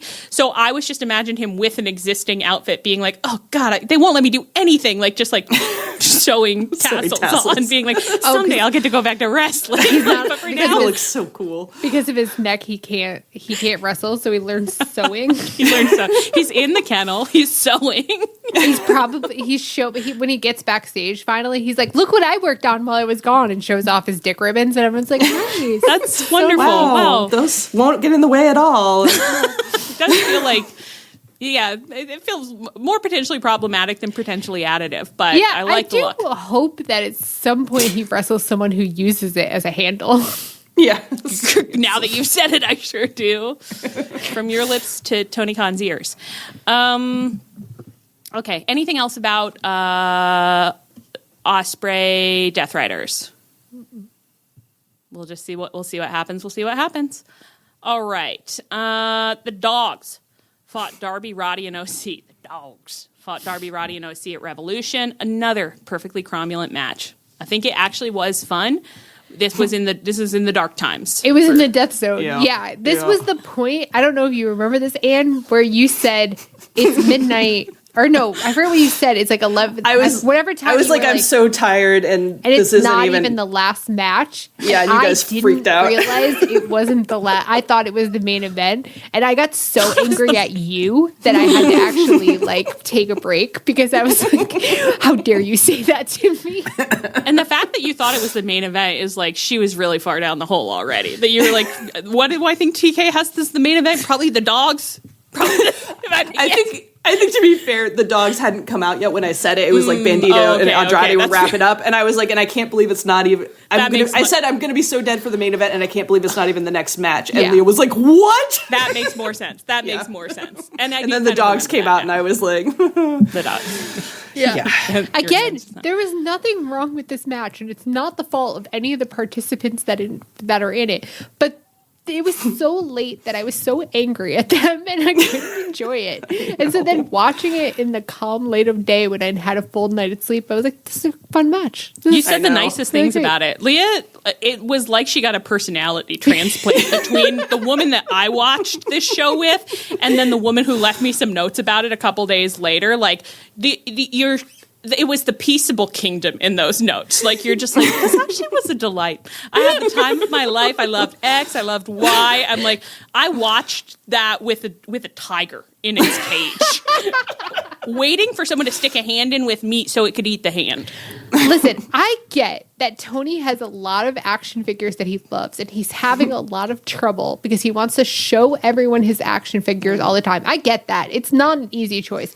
But I just have to be like, what is the return that you're getting when you schedule these 6-hour pay-per-views? Like, at some point, I don't think it's worth it. I'm sorry. Like, you are burning me out at wrestling, sir. I just liked it when we had a hard out at midnight. You know, I have work. And I think that fortunately we are in the minority here. I think what I have seen from our fellow denizens of the wrestling community, they say things like the longer the better. They say things like, I'd wake up over in Britain, the UK, they're waking up at like 4 a.m. to watch these things. I mean, it's like crazy stuff is happening every day. So I think we're in the minority, and that's the issue. I think we just have to get very comfortable with the fact that at midnight, we're going to bed. It's okay to go to bed. We're going to bed. And if Tony's not done, then we'll watch the rest of it in the morning. I know. Watch us gentle parent ourselves right now. And that's okay if we have to go to bed. It's okay if we have to go to bed because we want to watch it in a way that feels good to us. Yeah. Well, and it was like we were staying up too because we thought there might be an upset and Hangman might win, but then he didn't even. And it's like I didn't want to get spoiled before I watched it. If that's the thing. So I don't have the self-control to stay off the internet until I've watched it. And I have always been so sensy about spoilers because if I know the result of a match, I just it just saps my interest in watching it myself. And I know that that I really do have to chill out about that, but that's my motivation for wanting to like just watch it is be like, I don't want to get spoiled tomorrow. But like the level to which I hated all of the participants in this match and the Hangman and MJF match, I gotta just go to bed. Just go to bed. I was like, when I've reached this mood level, I gotta call it. Yeah. I'm glad we're talking ourselves through this live on air. This is really good for our listeners. They're getting an insight into how we make our decisions and how we deal with our problems. It was a fun match. It was actually a fun match. They got up to some stuff, you know. Leah, you described a lot of it. Scuttling, zip tying. I really enjoyed the point where someone tied Darby to the ring and the crowd started chanting, "Please help Darby," which I love every time they do. And they did it for a while. And finally, OC scuttled. I didn't realize what he was doing. I think he went under the ring. He pulled out a toolbox. He got some scissors out of the toolbox and went to find Darby and cut him loose, and the crowd roared as if like someone had won a belt. They were like, "Thank God he's free!" And I was like, he wasn't exactly suffering; he was just tied to the ring. I love that. I'm like, that's so funny. It's so fun, so fun. And yeah, Gabe Kidd. I think if you missed the moment when this happened, there was a confusing. Gabe Kidd got zip tied to the stage, and he was like trapped by the ramp. Yeah, And I think at one point, because I think we both had missed the zip tying. Yeah. At one point, you were just like, "Would he get himself stuck like Bryan Danielson? Just get himself stuck in a gap like Bryan Danielson?" One of my favorite all-time AEW moments, to be honest. a great moment. But yeah, so OC and his team won, and then they exited up the ramp. Well, first, so they won. The three of them do the arm raise, and then Roddy and OC high five, and Darby slithers out of the ring without saying a word or acknowledging that he was on a team at all. He was like, no. And instead, he races up the ramp. Gabe Kidd is still zip tied to the stage, and he spits and taunts Gabe Kidd, who reacts exactly like a dog who's been tied up, where he's just like writhing and frothing and just like snapping at Darby, who's just like comfortable in the fact that Gabe can't reach him. And I'm always fascinated at like situations like that because like they don't show you this on camera, but I want to know from anyone who was there, like obviously he wasn't actually zip tied. So did like when the cameras left, did he just let go and walk away, or did they have like the theatrics of like a maybe he was really zip tied? He wasn't really zip tied. I don't know. You couldn't tell. I mean, it was under the stage, so like I think they theatrically did it, but like I don't know if they actually did it. But maybe he's a method actor though. Maybe he's like zip tie. I really want to know whether they sent somebody over to free him, like for the sake of kayfabe, or whether he was just like, "Oh, camera's off. Okay, bye." That would really break the illusion. I know. I loved it though. I loved the whole thing. I just thought that was so funny. Yeah, it was really fun. Did you guys watch the Roddy and OC post-match press conference stuff? I saw the clips. A little bit. Yeah, I saw clips. I enjoyed very much that someone was like, "So Roddy, are you part of the conglomeration now?" And Roddy like made like a loud. And first of all, OC did this whole production of like turning to Roddy and like being like really eager for the answer, and Roddy was like, maybe," and OC was like, "Hey, that's better than no." I like too how OC was like, "Yeah, well, I guess I don't have any friends left, so like, yeah, I'll team with Roddy." It sounded exactly the way we talk about him having no friends left, which I liked. Yeah. And I'm like, where are like you do still have Mark Briscoe? Did you abandon Conglom? I haven't seen him with them for You're a while. So busy because you fell in love with Tommaso and you're dealing with that. He's off being depressed. He's in his depression hole. It can be hard when your friend gets a new boyfriend and then gets their heart obliterated by their new boyfriend, and then that kind of changes everything about their life. So that's fair enough. You know, I'd love to Roddy and OC. I don't know that I understand. I don't know that I understand what's between you, really. No. But I'm at my leisure to hear more about it. I'm of two minds because I'm sort of like, if they take this seriously and they like actually try to be a tag team, it's like the tag team division is like being held up by the Bucks right now. So it's like, yeah, that could work. Get them in there. That should be fun. On the other hand, it is sort of like, okay, like OC and Roddy. Like, I could have found him a better dance partner. We got a whole toy box full of guys. But you know what? Let's let it play. Let it play. So then on Dynamite, Gabe Kidd got a little art film. I don't even remember what this art film was like. I think I was ironing something. What happened in there? It was crazy because there were like kind of multiple of these segments, so I don't fully remember what happened in the first one, but I feel like it was just Gabe Kidd by himself, like kind of talking nonsense I couldn't follow and acting crazy. Okay, sure. That's fine. He ended it by screaming, "Meet me in the parking lot, you rat," at Darby, which I did really Very like. funny. I like that. I thought that was funny. I like Gabe Kidd. I think he's crazy in a different way than anybody else. Like, is he doing, like, do I want to be in a room with him? No. But no, that's not a prerequisite for a wrestler. No. By a long shot. You have to say what he's got going on is different than anybody else has going on. You've got to say that. So Darby did meet him in the parking lot, and they pushed and shoved each other around like they did a little boy fighting. And Darby, like, chloroformed Gabe Kidd. He just shoved some chemicals in his nose and then threw him in the trunk of a car. And then Darby got in the car, and then he started driving the car, and he peeled across the parking lot, and they flipped the car. And he was in it, and Gabe Kidd was in it. They're both in it, and he flipped the car. And I don't know why I found it so funny that it was also like a 1990s Oldsmobile. I'm like, where did you find this car? Junkyard, I have to imagine. Yeah. He clawed himself out of that car and then kind of like cradled a body bag that was like right there. And I was just like, it was so funny. It was just like beyond parody. Yeah. Incredible. And then when he like fumbled around for a long time looking for the release, and he finally popped the trunk, and Gabe Kidd fell out like a sack of potatoes, and you just heard the crowd roar with laughter because it was just so funny for it to go boom, What I'll say is there's no one at AEW who needs more enrichment than Darby, and there's also no one who's getting more enrichment than Darby. So what I will say to Tony Khan as a zookeeper is, you're doing good work. Yeah. He needs it, and you give it to him. Do any of us know why he needs it? No. Is it a miracle that I haven't watched him die on screen yet? Yes. Literally, the second I saw the car flip, I said, how have I not watched him die yet? I don't know. When it came back to commentary and their energy was very like, well, that was confusing. It was the greatest commentary reaction I've ever seen, because it's like they'd done some violence. It's bad to be in a car that flips over. That's violent. And yet commentary, having seen everything that Darby's ever done, we're just like, that's a confusing. Well, interesting. I'm not sure what to make of that. I might have to let it play out a little. I'm not going to prejudge it. Let's see where this goes.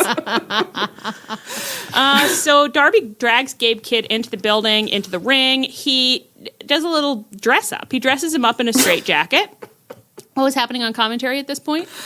Bryan Danielson was like, well, if he's unconscious, you could just put him in the coffin and then you could win. Yeah. So what I'll say is common sense from Bryan Danielson. It is true. One of you had mentioned, I think it might have been Leah, was just like, well, that would be the most disappointing. Like, Darby would hate that. Like, he wants to have the fight. So, like, that he wants to play with his food. And I heard that from Bryan Danielson, and I was like, bitch, you wouldn't. You wouldn't do that. You would want to fight him. Both Darby and Bryan Danielson are the same, in which a squash match is nothing to them. No. They're like, it's not about winning. It's about making it to completion. Exactly. And it's like, that's not doing it for either of them. A 5-minute match, a 3-minute match, no. You might as well kill them. Yeah. I learned from his reality show that Bryan Danielson will not have a quickie with his wife, and it always has to take at least 45 minutes, and that is his wrestling principle as well. We should not have access to that information. I know. It's crazy that I know that. We shouldn't know that. That's so They but that's try so to. Right. That's they so show right. them like go in the bedroom, and then they come back out a little bit later, both looking kind of shaken up.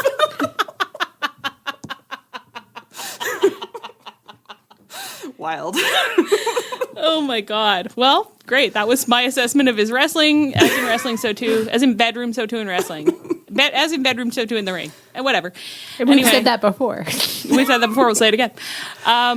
So then they fought in the straitjacket. Gabe Kidd in the middle of the match screams, "I love this. These are good memories." That was fucking crazy. That was fucking crazy. It's like a dad on vacation. Like, enjoy this. Enjoy this. You're making a memory right now. He's like that 20 gotta get tweet, the quote where he's like, if this isn't nice, I don't know what else. 20 years from now, he's going to talk to Darby and be like, do you remember that coffin match? And Darby will be like, no. And Gabe will be like, well, I don't know why I did all these things with you kids if you're not even going to remember them. Darby says, I went to so many apple orchards, I don't know what to tell you. Oh, God. Okay, so Darby got him in the coffin eventually, wins the match, hops on the mic and says, I'm going to hold that throttle until I see God or the AEW World Championship. Maxwell Jacob Friedman, I'm coming. Somehow he said that in the cadence of, I will face God and walk backwards into hell. Yeah. It was, Darby is so unintentionally the funniest man of all time so often, where it's like, so until you see God or the AEW World Championship, and we're holding those up like they're equivalent. Guess I'm getting stabbed today. Guess I'm getting stabbed today.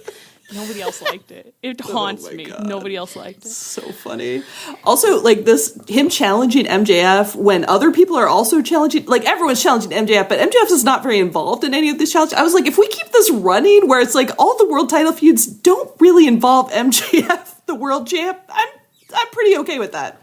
It's pretty enjoyable. I don't mind it. I think it's funny. Like, I saw a ton of, it was like I'm sure I'm getting served like content that's like, oh, you looked at that for a little too long, I'll serve you the same thing 10 more times. But like, I saw so many people suddenly being like, MJF is actually having like the greatest title reign we've ever had at AEW. And I was like, these freaks are so weird and fickle. Like, it's like, he's just not doing anything. You know what I mean? Like, I'm like, he actually is, I'm not mad at him right now. I think he is doing a good job because he isn't coming out for 20-minute segments and he's like sharing time, and I think he's being more interesting than he's been at other times. I'm like, let's just calm down a little before we start saying like it's the best reign of all time. Like, yeah, that's crazy. It's like, it's better than I thought it was going to be because he hasn't been on screen that much. But like, yeah, I mean, my God.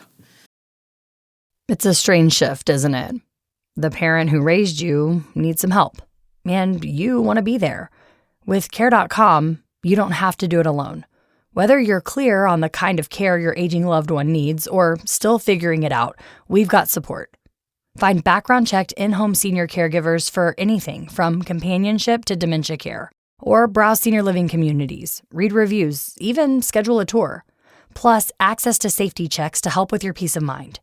Still not sure what's best? Our senior care advisors, who are all master's-level social workers, can help you build a plan.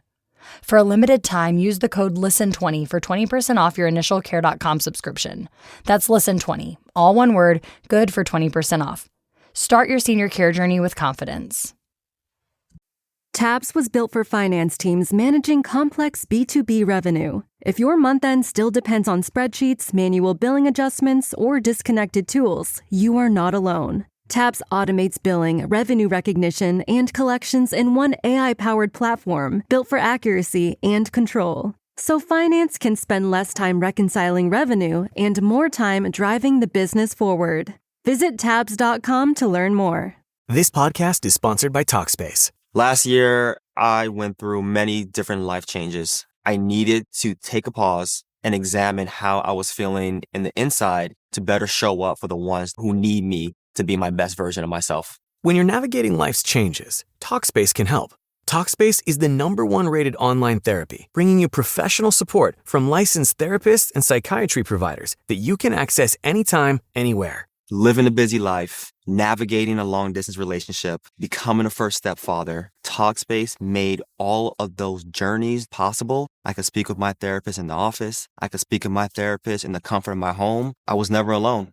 Talkspace works with most major insurers, and most insured members have a $0 copay. No insurance, no problem. Now get $80 off your first month with promo code SPACE80 when you go to Talkspace.com. Match with a licensed therapist today at Talkspace.com. Save $80 with code SPACE80 at Talkspace.com. All right, let's move forward unless you had something else you want to say about that. Tony and Marina fought at Revolution, and it was fine. Everyone's been arguing about Marina's wrestling again, and Allie, stop quoting people. Stop saying people in the IWC. Just have your own opinions. I thought it was good. You all don't like her wrestling, but I actually like her, so whatever. I know. She's so cool that I like. She's so cool, care. and the thing is that we used to say at the very beginning that we wished that there was like a girl that would just come out in like joggers and a sports bra with like minimal makeup. And like, I know she wears makeup, but like the fact that she does that she shows up in like a sports bra and like just joggers, I'm like, she's cool. She seems cool. Her aura is cool. I don't give a shit. I enjoy her wrestling. Off. Yeah. So Toni won the match, but her celebration was interrupted by Ronda Rousey showing up. And we didn't hear anything about that on Dynamite, so I don't really know. Like, there seem to be some interplaying factors here. Let's get through this. I saw someone say she's coming back in May. I was like, I'm so interested in this because apparently she has a huge match with Gina, what's her Carano? Face? Yes. And so they're not like MMA or whatever. So they're not going to have her wrestle because like she can't get hurt before they act like the UFC thing. So why did they have her show up? Especially when there were so many debuts or returns on this pay-per-view. There were like 3 or other than her. I know that she's like like she is a star, but I'm like, is she as much of a difference maker and like an AEW aligned kind of person that you think that that's going to do anything? It just seems like, why not bring her back at Dynasty, which is like next week or whatever, or like the pay-per-view after that, whatever. Yeah, I don't know why you would have a month's lag. That's baffling to me. I guess I assumed that whatever's going on with Toni had thrown this off, but maybe not. And I don't know what's going on with Toni. So let's get through this. Okay, so Ronda Rousey faces off with Toni Storm in the ring. That serves as a distraction, allowing Marina to whack Toni. And then she leaves through the crowd with Ronda Rousey because I guess they're friends. I don't know. And then Toni and Marina, I think we're supposed to have a no rules, just right match on Dynamite. I think that had been announced, but that could be wrong. I think it had been. But then instead, Toni got attacked. Maybe with a big bottle of champagne, but I don't know, before the show. Leah, what was happening at the beginning of the show? So I didn't know any of the backstage drama. I was just listening to commentary, and I didn't understand what was going on because they were showing Toni getting attacked on screen, and Excalibur went, "Brian, that's Toni Storm." And Brian said, "I don't know about that." And then Excalibur said, "Yeah, well..." So, and then Brian started a sentence but didn't finish it. And then Excalibur tried again. And I was like, what is happening? And I think I typed in the group chat, I think they got dosed with something backstage because the two of them are trying to start sentences and neither of them are finishing. And it has nothing to do with what's on screen. Oh my God. And I was so confused. And then I found out from Dave Meltzer today that nobody told commentary that Toni was hurt, and they didn't warn them about her getting attacked, like that angle. So the reason they kept starting sentences is because literally Toni was in their ear explaining what was going on, and they were trying. Oh, Tony Khan! I was like, Toni Storm. No, sorry, Tony Khan was trying to explain to them what was going on, and so they were trying to listen to him and talk at the same time. And I was like, okay, that explains everything I heard. But also, I think that could have gone differently. It'd be very funny if it was Toni Storm. Like, if Tony Khan was like, you get injured, you tell commentary. Like, I'm not going to be the bad news deliverer. I just picture her also doing her, like mid-Atlantic accent as she does it, where she's like, Darlings. fellas. You're not going to believe this. You'll never believe what happened to me. I'm glad that I didn't really register that was happening because I think, again, I was doing something with my ironing. So you've just described that to me, and your description was perfect. I can't wait to go back and watch that. It's so funny. Okay. Anyway, so Mina, so she had gotten attacked. So then Mina fought Marina instead, maybe at all of this. And then Marina wouldn't confirm or deny whether she was the one who attacked Toni, which I think suggested to some that maybe she wasn't and that somebody else is running around as the attacker. And who could that be? That's a mystery. But Mina was defending her lover's honor. So she smashed some champagne over Marina's head. Mina and Marina starting to not look like words right now. And then won the match. And then Toni is reportedly shoot injured and will be out for a long time. I'm so interested in what I try not to get in people's business, But the fact that they said that, like, they were waiting until the very last second to make the decision, but she's going to be out for a long time. How many illnesses do you think are debatable to the point that you thought maybe she could wrestle, but bad enough that she's out forever? Not a doctor, baby. Not a doctor. I'm fascinated. Yeah, it's like, is that a concussion thing or... You know? I don't know. I saw some speculation, I will say off there. Yeah. I saw that too, but I don't think it was wrong. You know what? I'll wait to see what she posts on her medical Patreon. I, of course, subscribe, so I'm sure she'll reveal all there. That's rough. I will say rough for the women's division, probably, to have Tony out. Yeah. I mean, it's been dark lately without her doing much because, like, no one else is really stepping up. I am sort of like, if Tony's out, Mercedes has to come back. Like, yes, Mercedes has earned some time off, and I celebrate her, but I'm so sorry. The women's division is a pit right now, and if we've lost Tony, Mercedes has to come back. I'm so sorry. I was about to say, your Peaceable Kingdom energy from the notes from the matches you rewatched was gone by the time you got to your notes on the women's division, which it was like drill sergeant in front of the group, like, do better, girls. Which is not totally... The women's division, as always, has structural, systemic problems that they can't really address. Like, they don't get that much time. They don't have that much control over that. But what you flagged, Leah, not to speak for you, but I will let you speak of it, is that we don't really got any stories cooking right now. No. What do we have? Belts. Stories. Belts. Yeah, everybody was really excited about the tag team belts, and I was just like, give some more crutches to avoid doing stories. Yeah. Yeah. And it's so crazy, too, because it's like, surely these women in their lives have, like, people they don't like much. They have frenemies. They have complicated social interactions. And it's like, I don't understand why no one can, like, except, like, Tony, can seem to get anything a little bit complex or any, like, relationship that sort of has an internal sense and, like, is interesting. Yeah. And that is, like, consistent. Like, I mean, I know we've called this out before, but it's like, because... there's not that much time, so it's like, you know, you kind of get, like, moved into an active spot. It's the same with the men, but they just get much more time to deal with it. But it's like, you get moved into an active spot, and so if somebody else is already in there, then it's like, okay, well, I have to integrate them into my world now. So it's like the relationships rarely feel that internally consistent because of that. But it's just like, you know, it's all our usual questions we haven't asked in a long time. What do you love? What do you fear? Like, don't any of you hate each other just because? Like, don't any of you see each other as dark? Can't we get some dark mirrors in here? Don't you see someone as a dark mirror? Like, don't you have a nemesis? Don't you have someone that you have a complicated relationship? We've had some of them, but, like, right now we don't really have anything cooking, and that's pretty difficult. Yeah.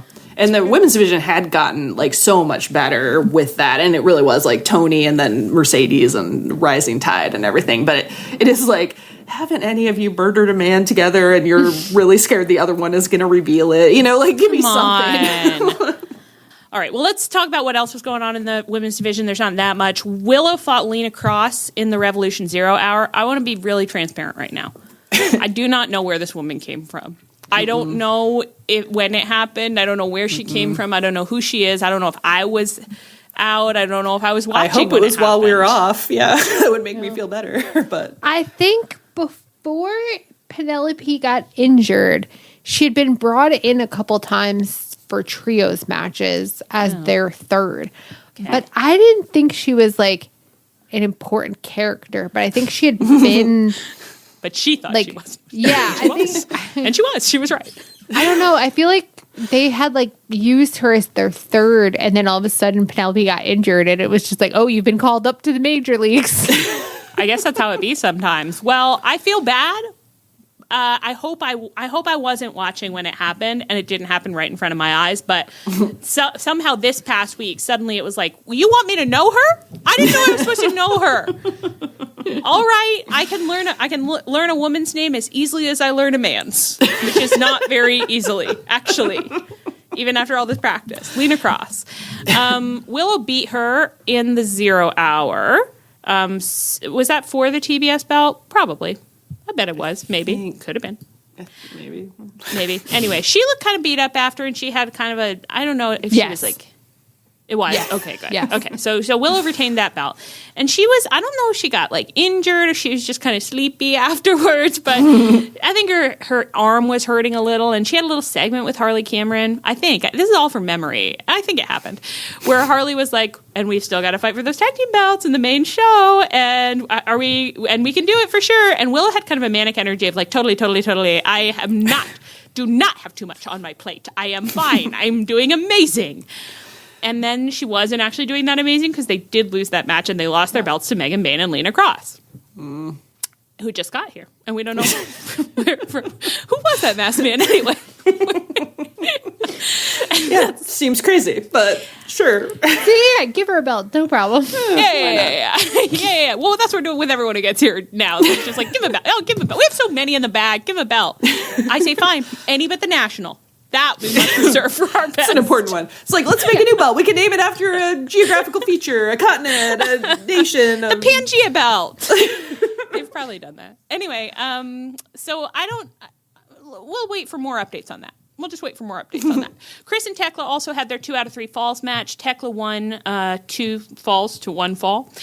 She was wearing this top that to me looked like Cartoon Network brains, like cartoon brains on each boob. Like it was like kind of like a brain on each boob. I loved it. I thought it was artistic. Yeah, with the nipple chain too. Yeah, I thought it was crazy. I really enjoyed this match. I had a really good time. Mostly what I want to comment on is that I have rarely felt more aware of the relative sizes of women than in this match. Chris looked huge, complimentary. Tekla looked tiny. Like, I'm like, I didn't realize you were small, which I must have known. But I'm like, she looked so small. Chris looked so big. I was like cheering, throwing my hot dog out onto the field. I was so excited. Chris felt like Brody King. You know what I mean? She felt like she could rip a chain in half. Yeah. It's like we don't have enough larger women to like really, like they're all so tiny mostly. It's like I want to see those relative sizes. It rocked. I had the best time. Story-wise, wouldn't say that I'd know that this is going anywhere, what's going on at all, aside from some belt stuff. But you know what? We've said our piece about that, so I guess we'll just Tekla, everything she's been doing has been totally demented, and I love it. But it is like I'd love it to like lock into something. Yeah, she does have like the Gabe Kidd energy, where you're just like, now you're doing something different than everyone else, and it's insane. Like that's not who humans are, so you are out of your mind. But I think like there's like when somebody is crazy like that, you do have to sort of like react to them in a way where you're just sort of like, now that's not what humans do. Now what are you doing? I don't know. Like there's just something about the way that they kind of like no-sell the fact that she's a complete fucking freak that kind of like negates it a little bit. True. And I'm like, I wish more people were like, she thinks she's a spider and she kills her last boss. Yeah, that really would make it a lot better. That's really true. I was also I don't know why this occurred to me just now. And maybe you'll say like, we see this all the time. But I'm like, do you think it would be good maybe if she has the belt?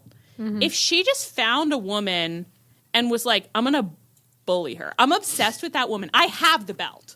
I'm obsessed with this woman. I'm going to make her life hell. Wouldn't it be fun for a champion to do that? And for like the woman getting bullied to be like, you literally have the belt. Like, I don't fucking know what you want from me. And it's just like, no, I just like the way you react. Like that would just like, like she just picks some girl and it basically makes her Brandon Cutler, only this person has not consented. Yes. That interests me. Like, I'm like, I think that would be kind of a, we're always saying if you have the belt, like, other people kind of have to drive the storylines a little bit. It's like, if she's going to do, like, I'm kind of demented, it's like, great, the normal rules kind of shouldn't apply. Like, people should be like, you have the belt. I don't understand why you're doing anything you're doing when you already have the belt. And it's just like, because it's fucking fun, baby. Yeah. Because I'm living by vampire rules. Yeah. I'm Darla or whatever, Yeah. That'd be so fun. That'd be kind of fun.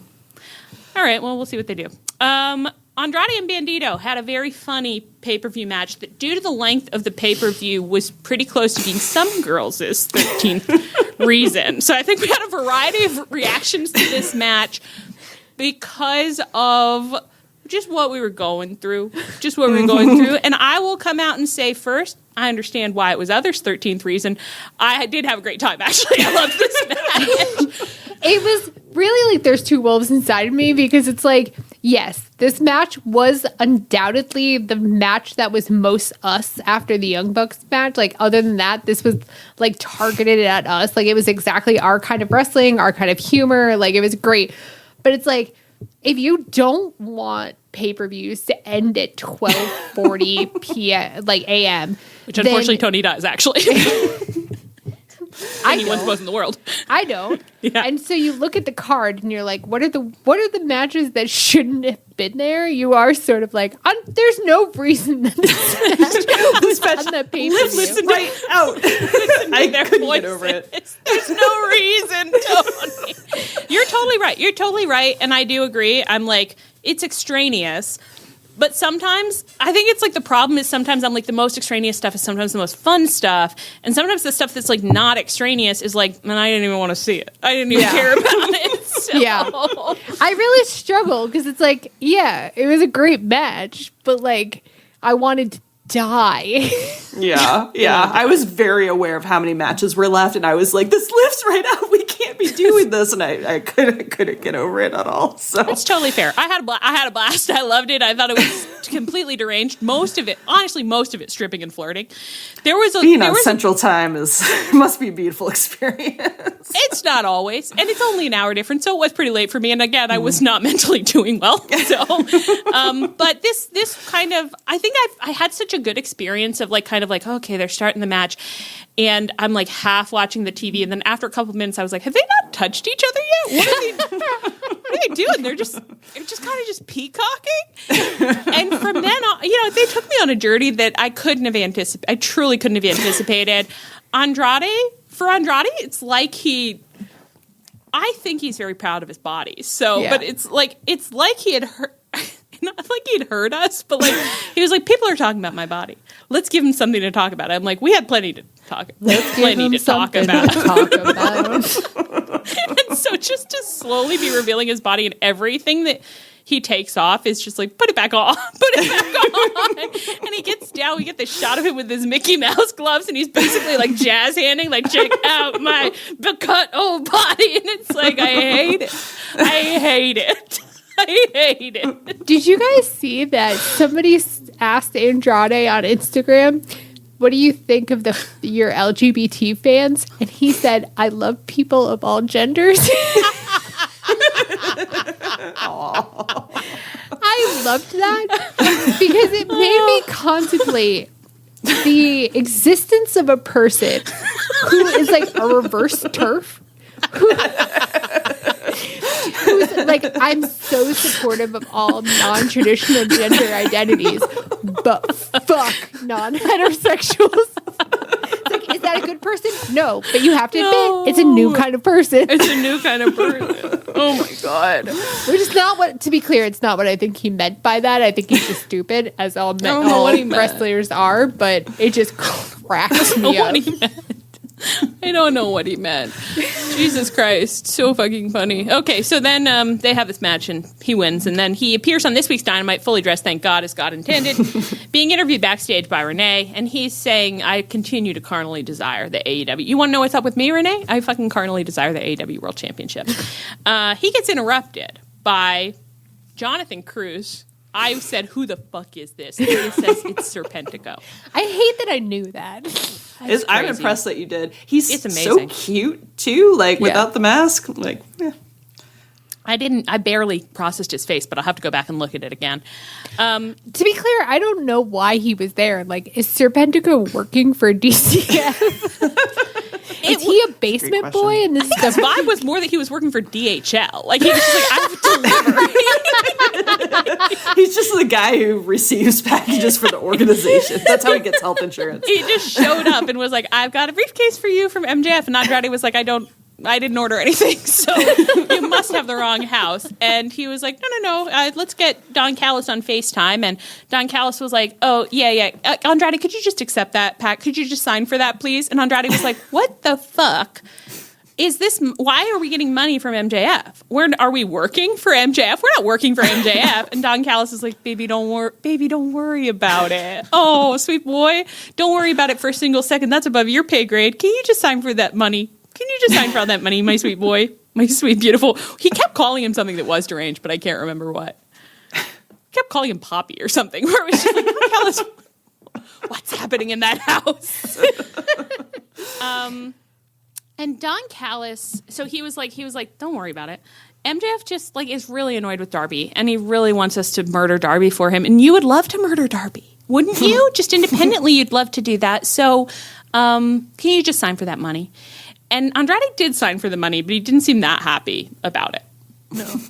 No, which is interesting because it's like Kyle Fletcher also had that conversation with Darby where he was like, or with Don, where he was like, do not make us work for DCF wow, I can't speak. I've had a lot of alcohol. I have to tell you, me too. The Rose Darling is very strong, and I can't, there's so many names. Yeah. I had, like, the fact that I've mastered any of these names has really, like, I've grown in 5 years. You can coast on Jonathan Cruz. I don't think you have to worry about any mix-ups from here on out. Points on Kyle the board. Fletcher also said, please don't make us work for MJF. And Don was like, don't worry about it, sweet child. Don't worry about it, baby. Just put your head down. You're fine. The storyline of Don Callis selling his boys for ham money, you know? I know. It's just like, it's a nice little He's like, aren't you hungry? Papa Don's going to feed you. Papa Don is going to feed you, and so you can keep your muscles big and strong. I'd love to maybe see a little interaction, an interaction with Don and MJF potentially. I don't know. I'm interested in what's going on. I mean, I guess I say that, and I'm just like hiring him. It's maybe not that much deeper, but I guess I have an interest in whether or not it is deeper. I want to know where the DCF is headed. So, call me crazy.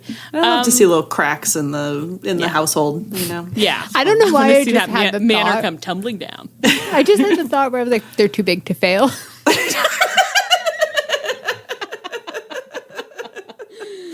Yeah, in bodies and in numbers and all around. A big body can fail as easily as any other. All bodies can fail. Think about that. Without oxygen. Okay, that's on the level of the without oxygen, the challenger cannot fight. Like, all bodies can fail. All bodies can fail. Oh, without oxygen, all bodies can fail. All right, back to Revolution. Jet Speed and Mystico fought Mark Davis, Fletcher, Alley, Kyle Fletcher, and Okada. Kyle Fletcher, Okada, and Mark Davis, of course, have the trios belts because they had won them off of Jet Speed and Hangman. And now Jet Speed and Mystico, in this match, won them back. The belts that you get for being a trio, the trios belts. So that felt crazy because it was like, fuck Hangman in particular. Yeah. It was a real, like, we're taking this, like, fox and chicken across the river kind of belt. Yeah, it was. How can we get the belt onto Jet Speed but off of Hangman? Which I guess makes sense now that it seems like Hangman's going to be off TV for a long time. But actually, not really that much sense because in the past they would have just been like, they got a different guy. Or they'd be like, there's just no trios matches. Yeah, like point. they just quietly don't have trios matches for a while. But you're right that they also could just argue that like Jet Speed would be like, well, we gave Hangman's belt to a friend. They're always doing that kind of thing. But I guess that would be mean to Mystico. And Mystico now is all elite. And so he goes here and to CMLL. So he's one of our classic crossover students, they call them, I think. No, I like that he's an exchange student where we get Mystico and somehow we gave the CMLL Claudio. Half of Claudio. It's all these, like, their parents are separated and live on separate halves of the country. So for one semester, they go to this school, and then for the next semester, they go to the next one. We got to parent trap these guys. Wait. In our Dave Meltzer mode, can we start a gossip that Mystico and Claudio can't be in the same room because they hate each other? And so whenever Mystico is here, Claudio has to go to CMLL because it's like, if they're in the same room, they'll flip out. Yeah. And Claudio actually has started wearing that luchador mask to hide from Mystico. For Mystico, because Mystico will kill him if he sees him. And when he's got the mask on, Mystico's like, who's that tall man? Seems nice. It's brand new. In time, he'll learn to recognize it, but it's a new mask for now. I don't know. Is he going to wear that mask all the time. I didn't actually watch wherever he was talking about it, but what if we never see Claudio's face again? It'd be sort of interesting, especially with like unmasking being so bad, but it's just Claudio under there. We've all seen him this whole time. But it's like the mask is like the last bit of kayfabe that anyone respects, so we all have to pretend that we don't know what Claudio looks like. Like they pull his mask off and he covers his face, and we're like, "Oh God!" We all have to pretend and be like, "We're not looking, Claudio. We're not looking." Unfortunately, I would love to watch like a 2 to 3 week IWC kerfuffle where Sean Ross Sapp has shown a picture of Claudio's face and keeps being like, you know what his face looks like, you've seen it before, and everybody is just like, it's the principle of the thing. And I side with everybody, to be clear. I would be like, it's the principle of the thing. In that scenario, Sean Ross Sapp sounds like the reasonable one, but in reality, opposite. But it's in reality for jokes, not being reasonable. Yeah, no. That's a good clarification, Anne. We stand with the people. We stand with the people. We stand with sure. the people. Humor is a core value. Humor is a core value. Now, where am I in here? Pinched on his tush. No, I skipped that.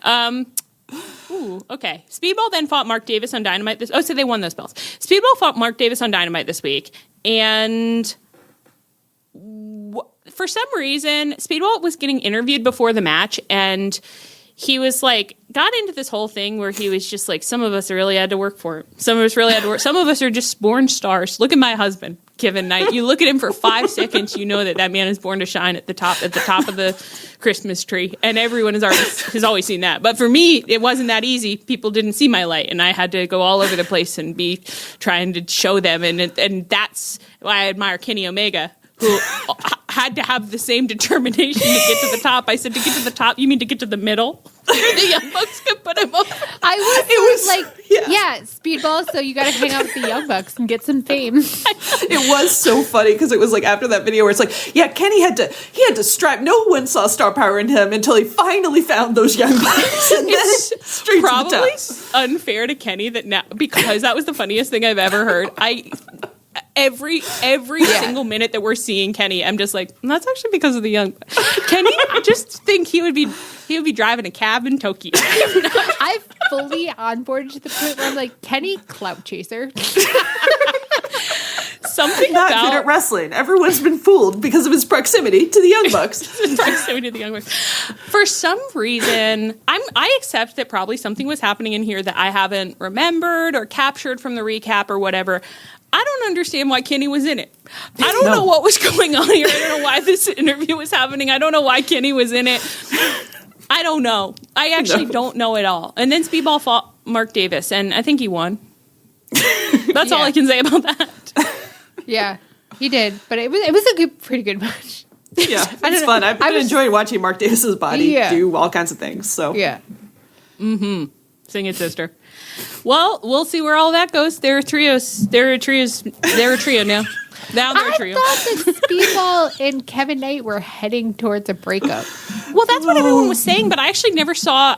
There was some evidence of it. They had some kind of, I don't know, sharp words where I don't know what happened. That people were saying like they're going to break up, and I didn't see it. I missed it. Similar to Lena Cross. I don't know. I think somebody said that they aggregated something from Speedball's blog in a way that like was misleading. So I think I don't think we missed anything. I think somebody aggregated. Oh, it was Sean Ross Sapp's fault. No, it wasn't him. Sense. It was like one of those stupid ass ones where it's like Wrestle Votes or someone. It's like, well, why are you clicking on that instead of voting? Do you guys think we should try to timestamp in this podcast when the alcohol really hit all three of us? Just so people can know and they can piece out what was good. Because right now, I don't know why I'm like really freeballing this section where Allie's like, can we move on? No. I think it's because probably you cut this out when you edited it. But at one point I was like, seems like we've been here for a really long time. What do you think I should do about that? And they were like, keep going. And the second we decided like, we'll just keep going, it was like, okay, I'm actually wasted. That's why I asked. That is kind of the timestamp, yeah. It's just like, well, if we're going to stay here, I have to stop pretending. I am drunk. It's our anniversary, baby. It's really almost as bad as the Chris Jericho champagne situation. Oh my god. Yeah, no, Hard it's to worse say. because somehow the Chris Jericho champagne made me better as a person in my body. Yeah, but the roast that darling, makes I have to sense. say, I'm pretty drunk. I know. That makes sense because Chris Jericho, he lifts everyone up. And these He track lifts hills. you up where you belong. Is that another musical? I don't know. It's probably from Newsies. Just kidding, and just fucking kidding. I really want to apologize. I was just making a joke about myself, but I should have implied that you're Always 24/7 thinking about Newsies. The Newsies is all you think about. I didn't mean to.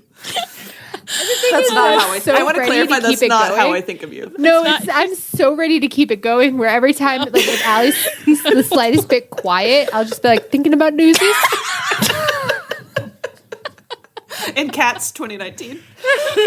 Kind of those two. So what if I am? So what if I am? What do you want me to think about the real world? Newsies 1992 and Cats 2019 are the women were wasted. All right, let's we got to get through this and then we got to read some bodies. The fact that we still have the best body segment is I know, so it's funny. crazy. I know. We've never done this before. I don't think we've ever gone this long before. And I want to be clear, I really was trying, but I knew it was going to be a dense fruitcake. I did not know how dense. I did not know just how dense. We let you off the leash. We said, get out of that kennel. We said, run. You've been in here 5 years. You let me in this kennel. I was so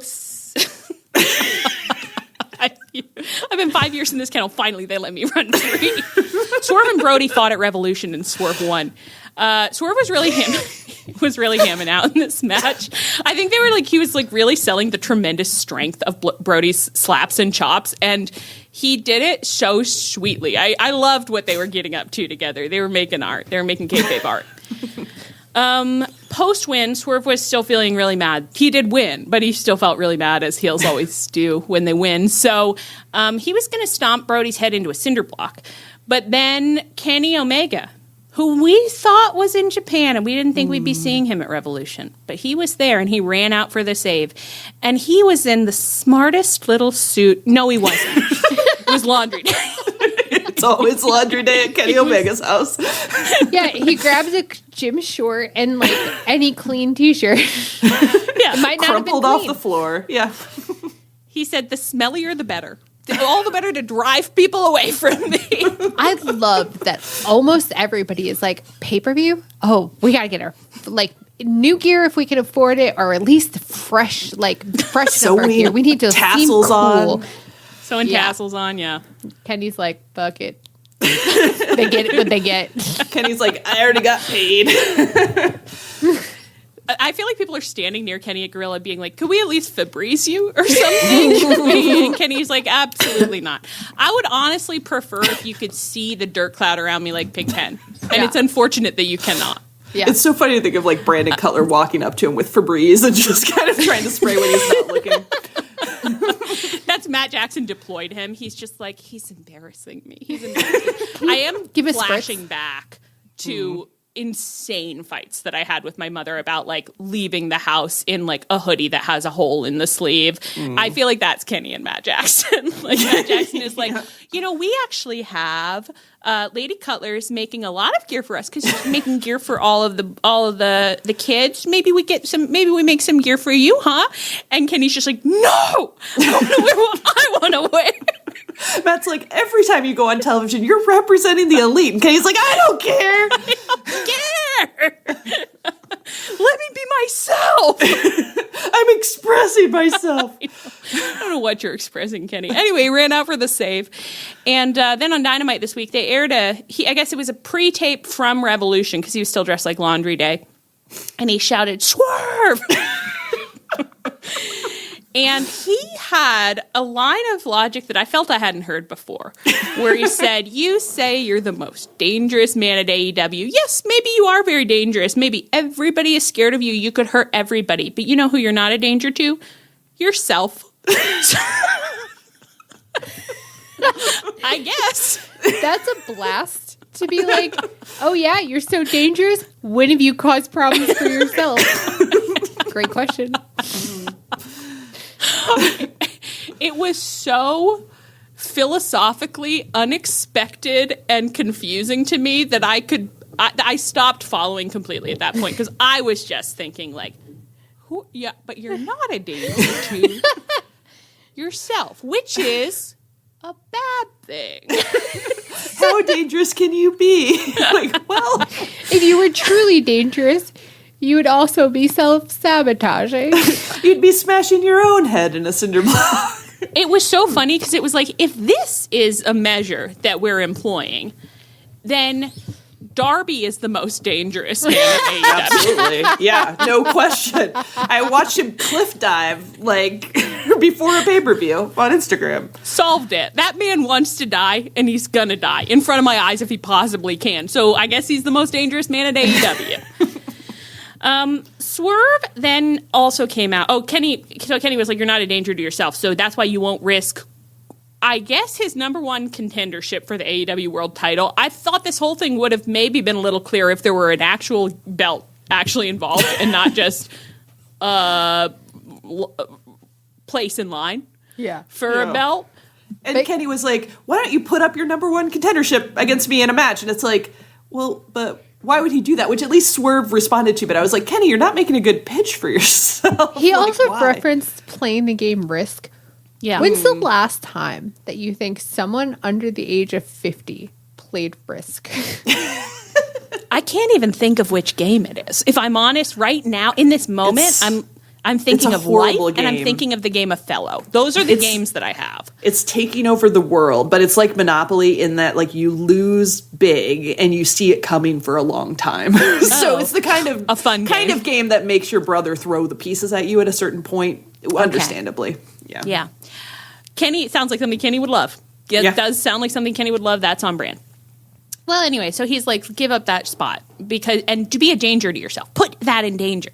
And then maybe I'll call you dangerous, I guess. And so then Swerve came out for an in-ring promo later. And he sat down. And it was all really dark, except there was a light on him. And I thought, we're at a friend of a friend's one-man show. Immediately. We're at a friend of a friend. And he's sitting down. We're at a friend of a friend's one-man show. And I'm scared. And I'm a little scared. And he sits down and he says, now, what was he talking about even? What did he say that I thought was power? And you immediately said, who has it? Who wants it? I was like, let me give this one, boss. I got this one. Power. Who has it? Who wants it? Power. What is power? And I thought, now we're going to define some terms. And this is where the Fresno crowd pissed me the fuck off because they crazy. Chanted this entire promo for what reason? It's Swerve. I don't know. It's also like, do you guys, I think one thing that makes wrestling good for us is we enjoy something that's really weird and over the top and like kind of failing. Like that's the good stuff, you know. But I don't know if it failed. It's just in the realm of camp, I think. And it was, yes. Yeah, that's and fair. Other wrestling crowds don't seem to appreciate that sometimes. Which is crazy because that's what this is. I know, that's the whole sport. The whole art form. Mm-hmm. I don't know if it failed. I don't know if it succeeded. I don't know what it wanted to be. I think it met Kenny where he was at. Kenny said, philosophize with me. And Swerve said, I would love to. He's like, come let us reason together. Power. Who has it? Who wants it? And the camera was like at crotch level while he was in the spotlight. Like the whole thing. So low. Perfect. And I loved it. To be clear, I loved it. And I think that should be more often. Mm-hmm. I can't imagine why. I think what chanting this is just like, this is of all the things on this show that you could watch it, like just listen, just try to follow with your little brains. I couldn't really, honestly, I couldn't get to the bottom of it, but that's most things in wrestling. There's not really a bottom, you know, you just follow them as far as you can. Power. Who has it? Who wants it? What else is he saying here? The upshot was basically like, hey, Kenny, I'll fight you for that if you put your EVT title on the line. EVT? Yes. Yep. that EVT title. Executive Vice title. I also like that he was like, am I the number one contender? Yeah, News he to didn't me. know it. Yeah. I don't give a shit about that, but I do want your title. Which he didn't want it when it was the Young Bucks, but he wants it now. I feel like I thought this really pleased me because many people had forgotten that when Swerve and Ospreay did the EVP thing with the Young Bucks, there was a week where we were all like, if they eat the man, do they become the man? If they win, do they become the EVPs? And then Swerve had to come back a week later, presumably having had some backstage discussions, and be like, no, they just stopped being EVPs. And I was so disappointed. We were all so disappointed. Yeah. We were like, I want to see Swerve and Ospreay having to rule Rome together. I want to see those men as EVPs, and I want it to be a beautiful clusterfuck. Yeah, yeah. And this felt like enough people had that response that they were like, yeah, let's do it again. But we will do that. We will do that. Swerve can be EVP. You want to run rampant over this company? Yeah. I also I don't usually like to think about non-kayfabe that much, but in this case, I do like to think about Kenny having seen the Young Bucks thing, be like, oh, no, I actually can't be the only EVP. No. Yeah, oh, yeah. Swerve, I need you to help me. Can you take mine too? I don't want it. I can't have this. I love the idea that Kenny's just like, I'm scared. I'm lonely. I don't want to be alone. I don't like being alone. I can't be successful without the Young Bucks next to me. I'm frightened, shivering in the wind. Take this away from me. And of course, now I'm just imagining Matt Jackson being like, Kenny, calm down. You're doing amazing. You're okay. You can keep being an EVP. I can't do it. I can't do it, mommy. I can't do it. He's just like, Swerve, help. Swerve, come on. You took theirs. You can take mine. Come on. Take my title. Take my title. Kill me. I am thrilled. I'm thrilled by this, except that I'm sorry, I want it to have happened with Will Ospreay. I know. I want them both to be EVP. Yeah, I know. That's part of the charm for me. The charm of it is that Swerve is like a monster, but I want him to be in harness with and Will Ospreay. Yes, exactly. Yes, and I want him to be because he's always thinking, he's coming up with plots, ideas. He's like, this is what I want to do to AEW now that I have the EVP powers. This is how we'll get that done. And Ospreay's just like, ham and catering. I think we should all get ring balls.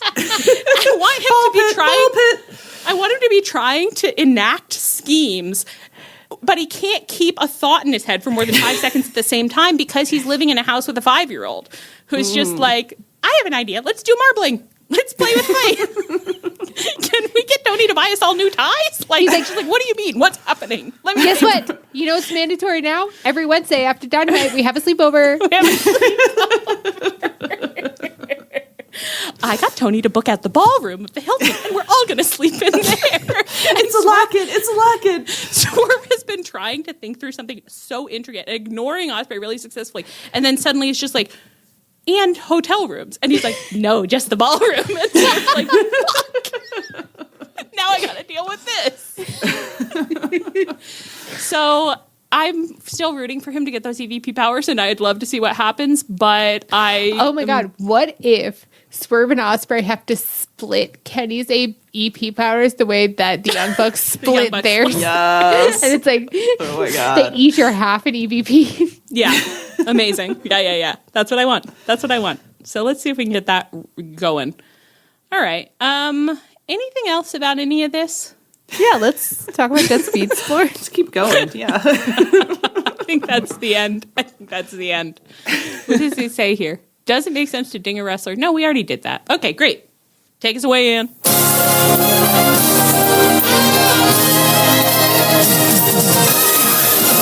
Hey, now that's a boy that I could get into. Oh God, this is such a good wrestle boy. Perfect boy. Glide, you beautiful boy. Glide, you beautiful boy. Best Bods in AEW tournament. All right, Best Bodies week 4. I think. Woo. Yeah. So next week, right? Penultimate. Yeah, we'll have the semifinals and the finals next week. So that is pretty exciting. So look at the scoreboard. Oh my God. Blue Mark League, Davis we've got is on the run of his life. Mark Davis with 12 points, followed by Hangman with 9, and then Matt Jackson with 6. John Moxley and Bandito both have 3, and Beast Mortos has 0. All our love to Beast Mortos and his family. I know, yeah. Sorry, buddy. Maybe this will be his week, except he's fighting Mark Davis, so... Yeah. Sorry. Kill shot. Kill shot. And in the Gold League, we have a little bit more of an even race where we've got Swerve with 9 in the lead, and then we've got a big tie with Takeshita, Brody, Jack Perry, and Eddie, all with 6, and Andrade, who will never win. We'll never win. We'll never win. So, still could be anybody's race, but we'll see. So, again, the top person in the Blue League is going to fight the runner-up of the Gold League, and the top Gold League is going to fight the runner-up of the Blue League in the semifinals. So, here we go. Blue League, we've got Hangman Adam Page versus Matt Jackson. The museum specimen himself. May I say that I'm glad that this match is happening so late and not first round like last year? I mean, that was a Robin travesty. really has its advantages. Yeah. Two beautiful bodies. Two beautiful bodies. Beefy. I am going Matt because he is my personal preference. Leah, your tone of like, I'm voting for Matt and I don't have to answer any questions about that at this juncture. And that's because I like Matt and I will not be taking questions about it. One thing about me is I'm loyal. I will never turn my back. I'll never turn my back. Well, I'm going Hangman because that's my personal preference. So I love that we're just saying it that way now. It's so normal. It's so normal and fine. Because for personal reasons, I will be voting this way. Hangman really has a gusset in those pants. Men's pants have gussets more often. I don't think you can vote my for personal Hangman. preference. I don't think you can vote for Hangman based on the strength of his gusset. What if I vote for his gusset? If that's her personal preference, she certainly can. Let me represent myself. You know what? It's really difficult. It's really difficult because we got a museum specimen here, obviously, and it's just perfect. Carnally, I'm gonna vote Hangman. That's my preference. Well, we've all boldly stated our preferences, and I think that was really brave of us. So, but Hangman does take it. So, congratulations. I'm so sorry, Matt. Ooh. All right, Gold League. We got Jack Perry versus Swerve Strickland. Jack Perry has such a sweet little bod. I know, so sweet. It's not going to win, but I do like it. I know. I'd like to shout it out for its lean swimmers, chest hair, such the a whole sweetie package. cutie, and it is demure. It is demure. Yes, it is. It is demure, and I will say Swerve is not looking that demure right now at all. No, but he's bold and in your face about his body. He says, "Look at it. Yeah. Look at my crotch level camera." Power. Who wants it? You have it, dude. You have it for sure. Check it out. Have you ever seen Jack Perry wrestle Swerve? Has that happened? Wouldn't you like to know? I'd like to see them touch. Think of it. I would love to see them touch. I would love to see. I mean, I can't say something a little too inappropriate. Listen, if they've made it to 2 hours and 26 minutes, they deserve to hear it. It's just sometimes you just look at Swerve's thighs. You only can think of like that TikTok trend where they were all crushing the watermelon. Yeah. And then I'm like, and JB's the watermelon. Yeah, I'd like to see Swerve crush JB's head like a watermelon. Yeah, no problem. I would like that. Yeah. And that's fine to say. It's okay. Yeah. It's actually okay because it's celebrating strength. Yeah. Yep. It would. Yeah.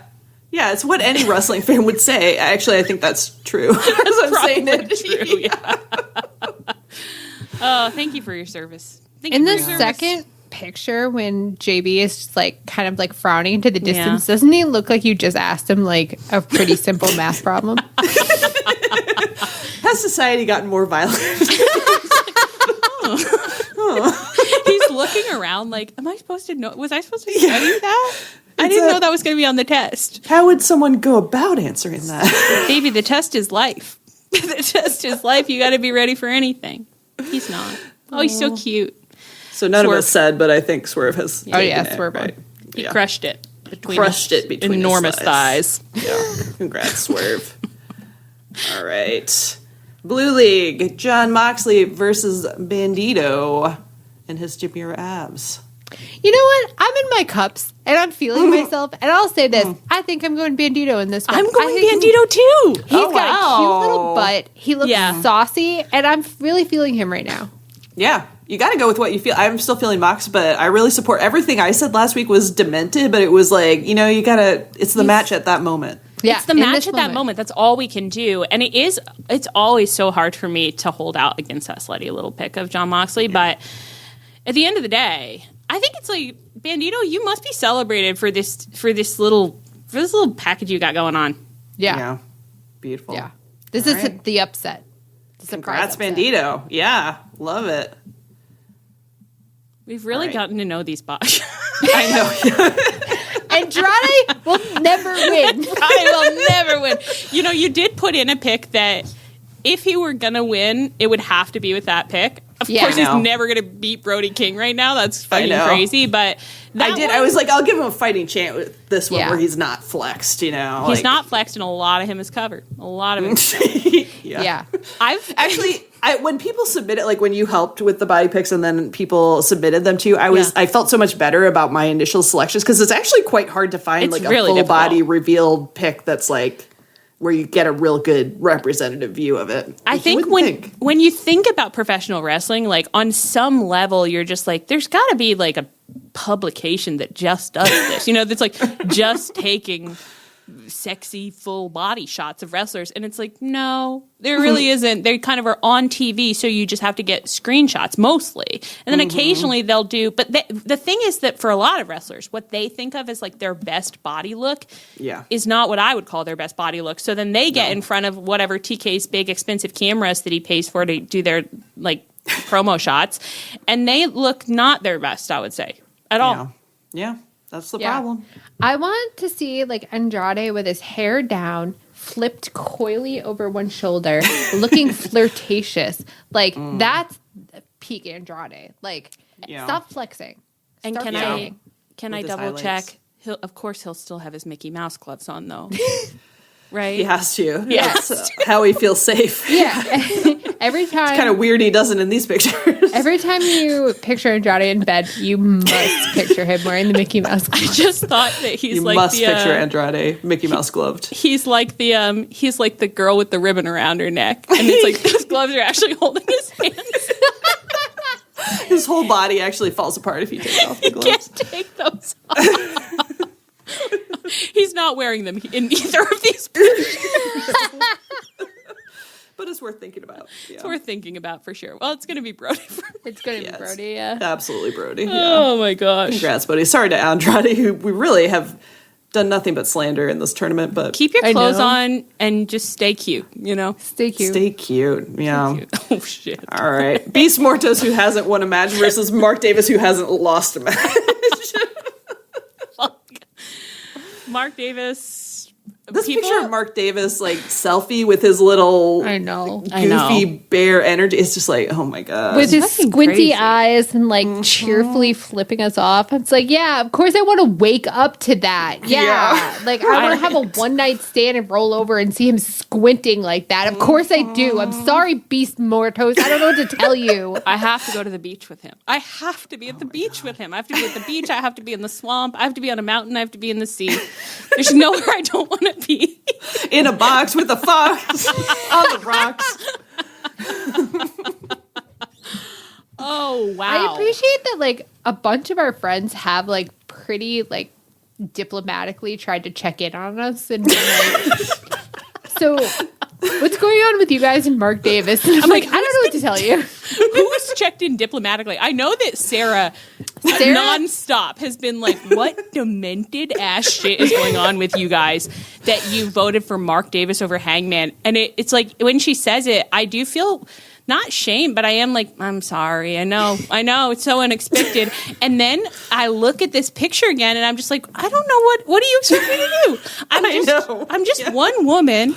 He's sitting like that. Look at his little face. Like, it's his year. It's his year. I don't know what to tell you. He deserves everything. He's gonna win it. He's gonna win the big one. He's gonna win the big one. Of course, when I see in the ring, like, Hangman's body versus Mark Davis, like, yeah, I usually like Hangman better, but these pictures, it's just like no contest. I'm in thrall. I can't. He's cast a spell over me, and I celebrate him for it. And I did think during the pay-per-view, I was like, Hangman's body looks so crazy good. Should he have won over Mark Davis? And now I look at Mark Davis, as I said. Like, nope. And I think, no, absolutely. It would be impossible. It would be impossible. I know. I keep thinking, like, it was just the match of the night. You know, it could have gone either way, and then I see them again. I'm like, it couldn't, though. No. Mark Davis. I had to look up who checked in on us, and it was in our Discord. It was user G Tritchy, and they said the Mark Davis supremacy is unreal. I was happy to see him make the bracket, but to get 12 points with one match left, I don't know what to tell you. Generational run. Yeah. Generational run. You know what? It's like, I don't know what it's like. Look at the picture. Everyone just look at the picture. Like, you can see, look at both the pictures, but especially this one, you know, it's like, I don't know what to tell you. If you're attracted to men, just look at the picture and then come back to us. And it's like, what I'll say is that it's like somehow, it's like if you're attracted to women, look at the picture too. You know what I mean? Like, it's like, yeah. Let's all be sitting that way at me. And I have to say that part of it for me with this Hey EW picture with his legs spread, part of it is knowing that when he did that, it was in reaction to RJ telling him that he's very popular in the bear community. And wasn't he just like, I know, yeah. Yeah, to me, like, that adds to it huge. That was his reaction, where he was just sort of like, yeah. Yeah, look at it. He spread his legs, he put his hands behind his head, and he said, I like all genders. Yeah.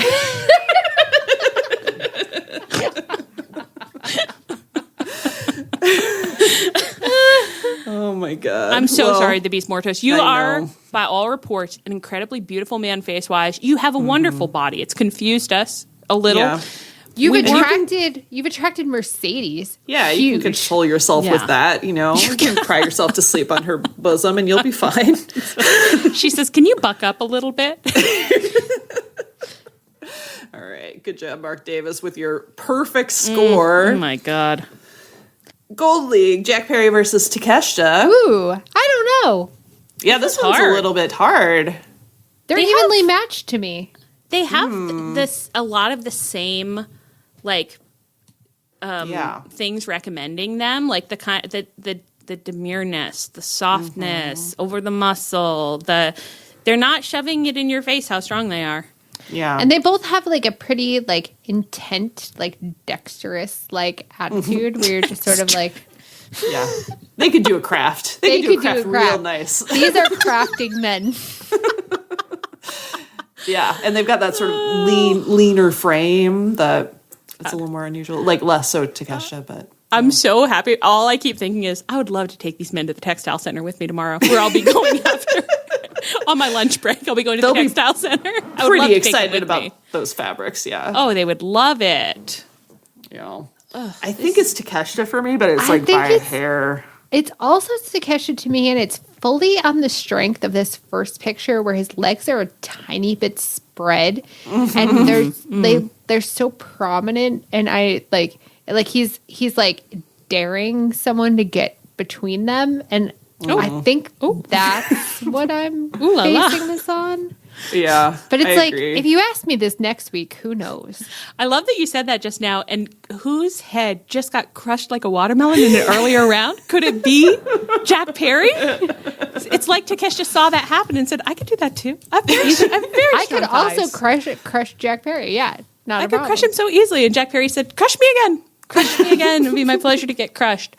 I love that explanation. It's a hard one for me. I will go Takeshita. All right. Good job, Takeshita. Oh. And Jack, don't be sad because remember, you won the most prestigious belt at the company this week, the national. That beautiful national belt. Yeah. Yeah. All right. Blue League, Matt Jackson versus Bandito. In some ways, is this not the same body? Same body. That's what I thought. It's pretty. Yeah, we mistake them for each other. We do. It's exciting to get to some of these rounds where it's like final. Like these are bodies that I can really compare in the same category. They're cruiserweights. You know what I mean? Yeah. But I could never give Bandito the cruiserweight award over Matt Jackson. Matt Jackson he's the template, baby. Yeah. Right. Bandito, the Timu version, a little bit. Which is a very rude thing to say because he's got a beautiful body. I was going to say, where do you get like, it's like if something is really, really expensive, but then something else is also expensive, just not as expensive.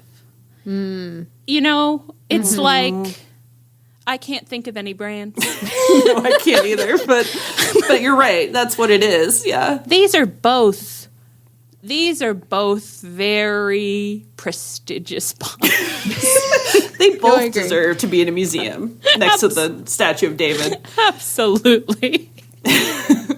I'd like to see them more. In a real era of like Tony Khan's conversation piece. Now, is there a story behind this one? I wish that we had Tony's ear just to be like, I'd like to see that more. And he's like, doing what? I think you see it a lot, like doing pretty much anything you could want to see. I don't know, just more. Additional. Oh my god, I'm drunk. Okay. I know. Oh, he looks good in those little sweatpants too, I'll say that. Yeah. Really good. Yeah. Good pair of sweatpants. Two cute boys. Cute boys. Yay, great bodies.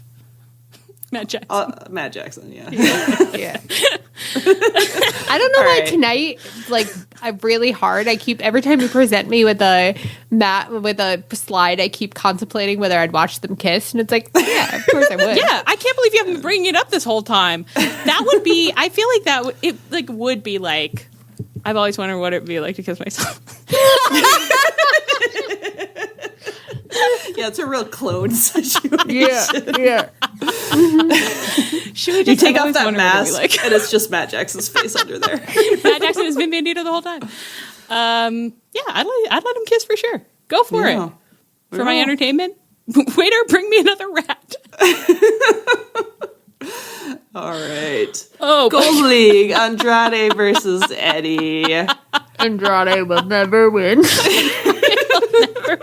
Andrade will never win. His muscles are just so undemure.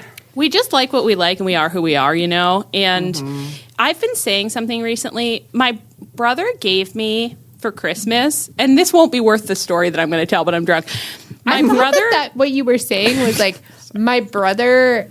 Something I'm regularly saying is that my brother gave me something for Christmas. And I was like, how many times have you said my brother gave me something for Christmas? But sorry, go ahead. No, my brother gave me a Dyson stick vacuum for Christmas. That was his vacuum that he had gotten a new vacuum. And he gave me, because we've been giving, I think this is fun of us. We've gotten really into giving reused gifts. And I was like, I've never had a Dyson vacuum before, obviously, and was like, this will probably be a good vacuum. And I have been using it in my house. And what I keep saying about it is it's finding new dirt. It's finding dirt you couldn't have imagined existed. It's getting dirt that it's like that couldn't have been here. It's a new dirt machine. And then I keep being like, Dyson would hate to see me coming. Like I'm technically saying good things about the product, but it sounds not good. Anyway, none of that needed to be said to explain that when I look at Andrade, I think he's finding new muscles. Like, okay. And it's...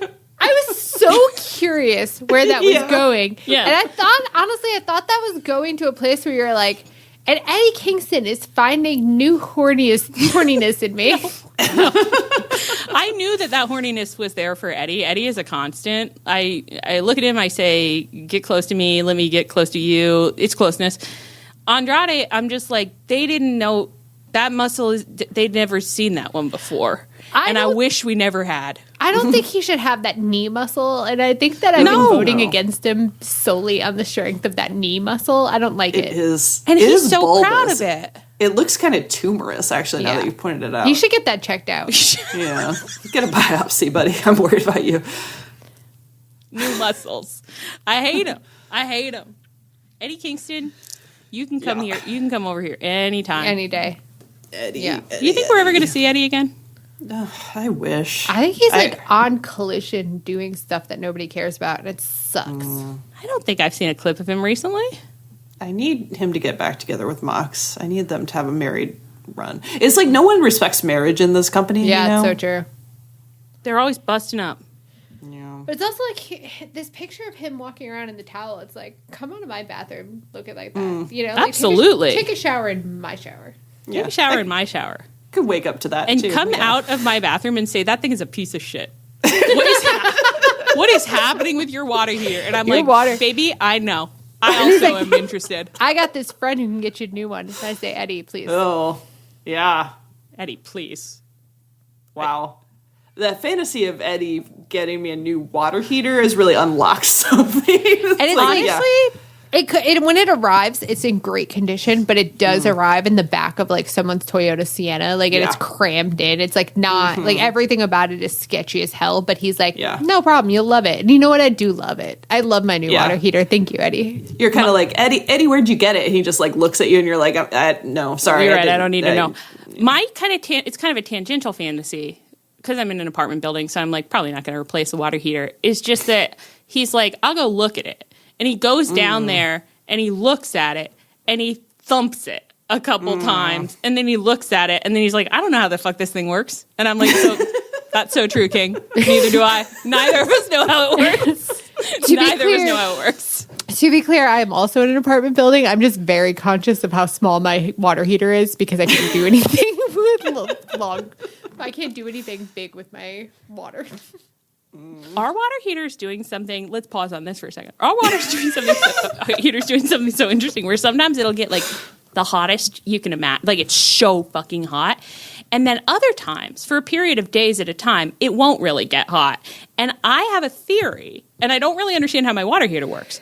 I think that some other people in my building are in a fight where they're going down and they're changing the settings on the water. That makes sense, actually. And I don't know if that's true, but that's my theory. And so sometimes I get in the shower and it's really not a good shower, and I think, look who won this week. Who won this week? With my water heater, I have a very big like jacuzzi tub, and the water heater is smaller than the tub. So like to get like a good hot bath, I had to like turn up so the water is really hot when you have it on hot. So like basically when I'm running my nightly bath for my agonies, I just like turn on the hot water and just run the whole thing, and it like runs out and then cold comes out at the end, and you end up with like a appropriately heated tub. But the thing is, and I've lived in this house for 6 years now, is that I was like, it's so weird that this bath always seems hotter in the summer. I was like, maybe it's just like my body's warmer and somehow that like makes me feel like it's hotter. And like 6 months ago, I realized it's because the water in the pipes is not as cold in the summer in the ground. Like, yes. Genius level productions over here. That's how it feels with water sometimes, though. You're like, where does this come from? I don't think about it that often. Yeah, then it's you the think cold about water. it, and the cold water is obviously chilled to a specific temperature. Then you think like water infrastructure is so important. Anyway, it's Eddie. Do you think society is more violent than it used to be? You know what I would say is that it's always been very violent, but the tools of that violence have become much more dangerous. Yeah. And a danger to themselves as well. It's true. I listened to an episode of If Books Could Kill about a book that claimed that murder rates were much higher like in the Stone Age than they are now. And I was like, how on earth would you get that statistic? You can't. That makes no sense. No, it doesn't. People will say anything. They will, yeah. That's so confidently true. In a book. They don't fact check books, you know. They fact check magazines. Which is the Naomi who did the thing? The bad one or the good one? The bad one. Wolf? If the Naomi's Klein, you're doing fine. If the Naomi's Wolf. She's not doing fine. She's bad. No, it's the bad Is one. that the one where she like misunderstood the court records where it was like Yes. death recorded doesn't actually mean death recorded or something like that. And then she was like on a live radio program explaining it, and the guy was just like, I don't think that's right, and then had to explain it to her. Well, I don't even know why we've gotten into this. I was just watching it the other day again and was just like, whoa, buddy. Well, she's a piece of shit. So. Anyway, ta-da! Best bodies. We're done. It. Oh, that was the end. That was the end. This is our longest episode ever. I know. It's fully It's fully That was and you're doing an amazing job. You're doing such a good job. Oh, and you're the champion of all time. To have to do that at the end, all my stuff was at the beginning before this really kicked in. I was a little bit like, I've been compromised, but I mean, I don't have to do a lot, just like read the names. So we've been compromised to a permanent end. Yeah. We won't be coming back. Thank you for 5 years. Thank you for 5 wonderful years. We won't be coming back. Just end with a 3-hour episode. Be like, yeah, I think that was enough. That was like, once we just said like one word more than we usually do, it was like, oh God, we gotta go. Oh baby, we gotta go. We can't do this anymore. You think it was normal? Was it normal up? Oh no, but Cool. Not in a bad way. All right. Perfect. We get drunk on this podcast once a year, and this was the most, and because it's 5 years because it's 5 years, so we get the most, and it's our special treat. Yeah, it's our special treat. Yeah. So on that note, I've been Allie. I've been Ann. I've been Leah. You didn't ask me if there was anything else I wanted to talk about. Maybe I wanted to talk about jet speed support. Yeah, you want to talk about something else, Leah? No, I want to go home. I think it should be illegal to make that joke and then not raise a new topic. What if I wanted to keep talking now? On that note, I've been Allie. I've been Ann. I'm still Leah. I gotta do it. It's reflexive. This is Tunnel Talk. Our theme is by Chris Corkin. You can find us on Twitter, Tumblr, Twitch, Blue Sky at Tunnel Talk Pod via email, tunneltalkpod@gmail.com. Thank you to all of you who email us. You're the funniest little freaks in the world. Yeah. Oh my God. Which, by the way, if you have not seen we posted it on Twitter, Blue Sky, and our Discord, but a listener made a PowerPoint of things that Tunnel Talk believes about AEW, and we've never felt so seen. Yeah. She really got her ass. There were things happening there that I was like, oh my God, we have said that. Oh, yeah. We said that before. So that's our email, tunneltalk@gmail.com.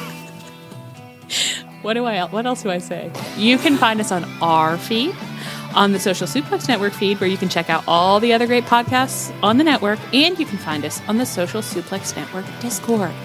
Please rate, review, and subscribe to us wherever you get your podcasts. Stay frosty, and as always, please come back next week.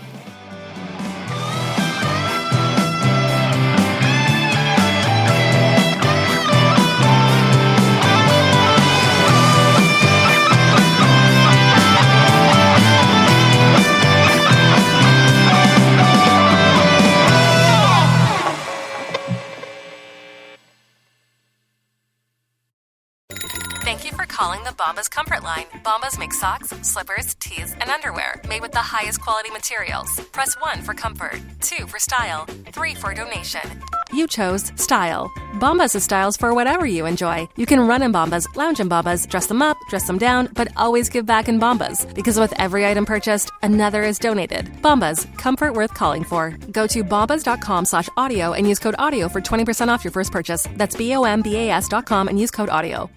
If you're a podcast host, listen up, this one's for you. My name is Allie Jackson. I'm the host of Finding Mr. Height, a dating and relationship podcast that I've been doing for 4 years now, sharing my positive and practical approach to dating that's built on my own life experience. And I wanted to share another experience that I've had, my secret behind monetizing my show. It's called Red Circle, and I was just telling my colleague about how much I love their platform. With Red Circle, not only am I getting a seamless hosting experience, but I also love the support I receive in ad sales. It's not just typical ad sales either. It's targeted targeted opportunities based on my show and my life. And the platform is super simple. You just set your preferences and Red Circle matches you with sponsors that align with your show. You can vet every opportunity and their platform gives you great analytics. More recently too, my Red Circle team has brought me opportunities outside of my podcast on social media to really augment the podcast partnerships, bring them full circle. I just can't recommend them enough. If you want to give it a try, go to redcircle.com to get your free trial. That's redcircle.com for a free trial.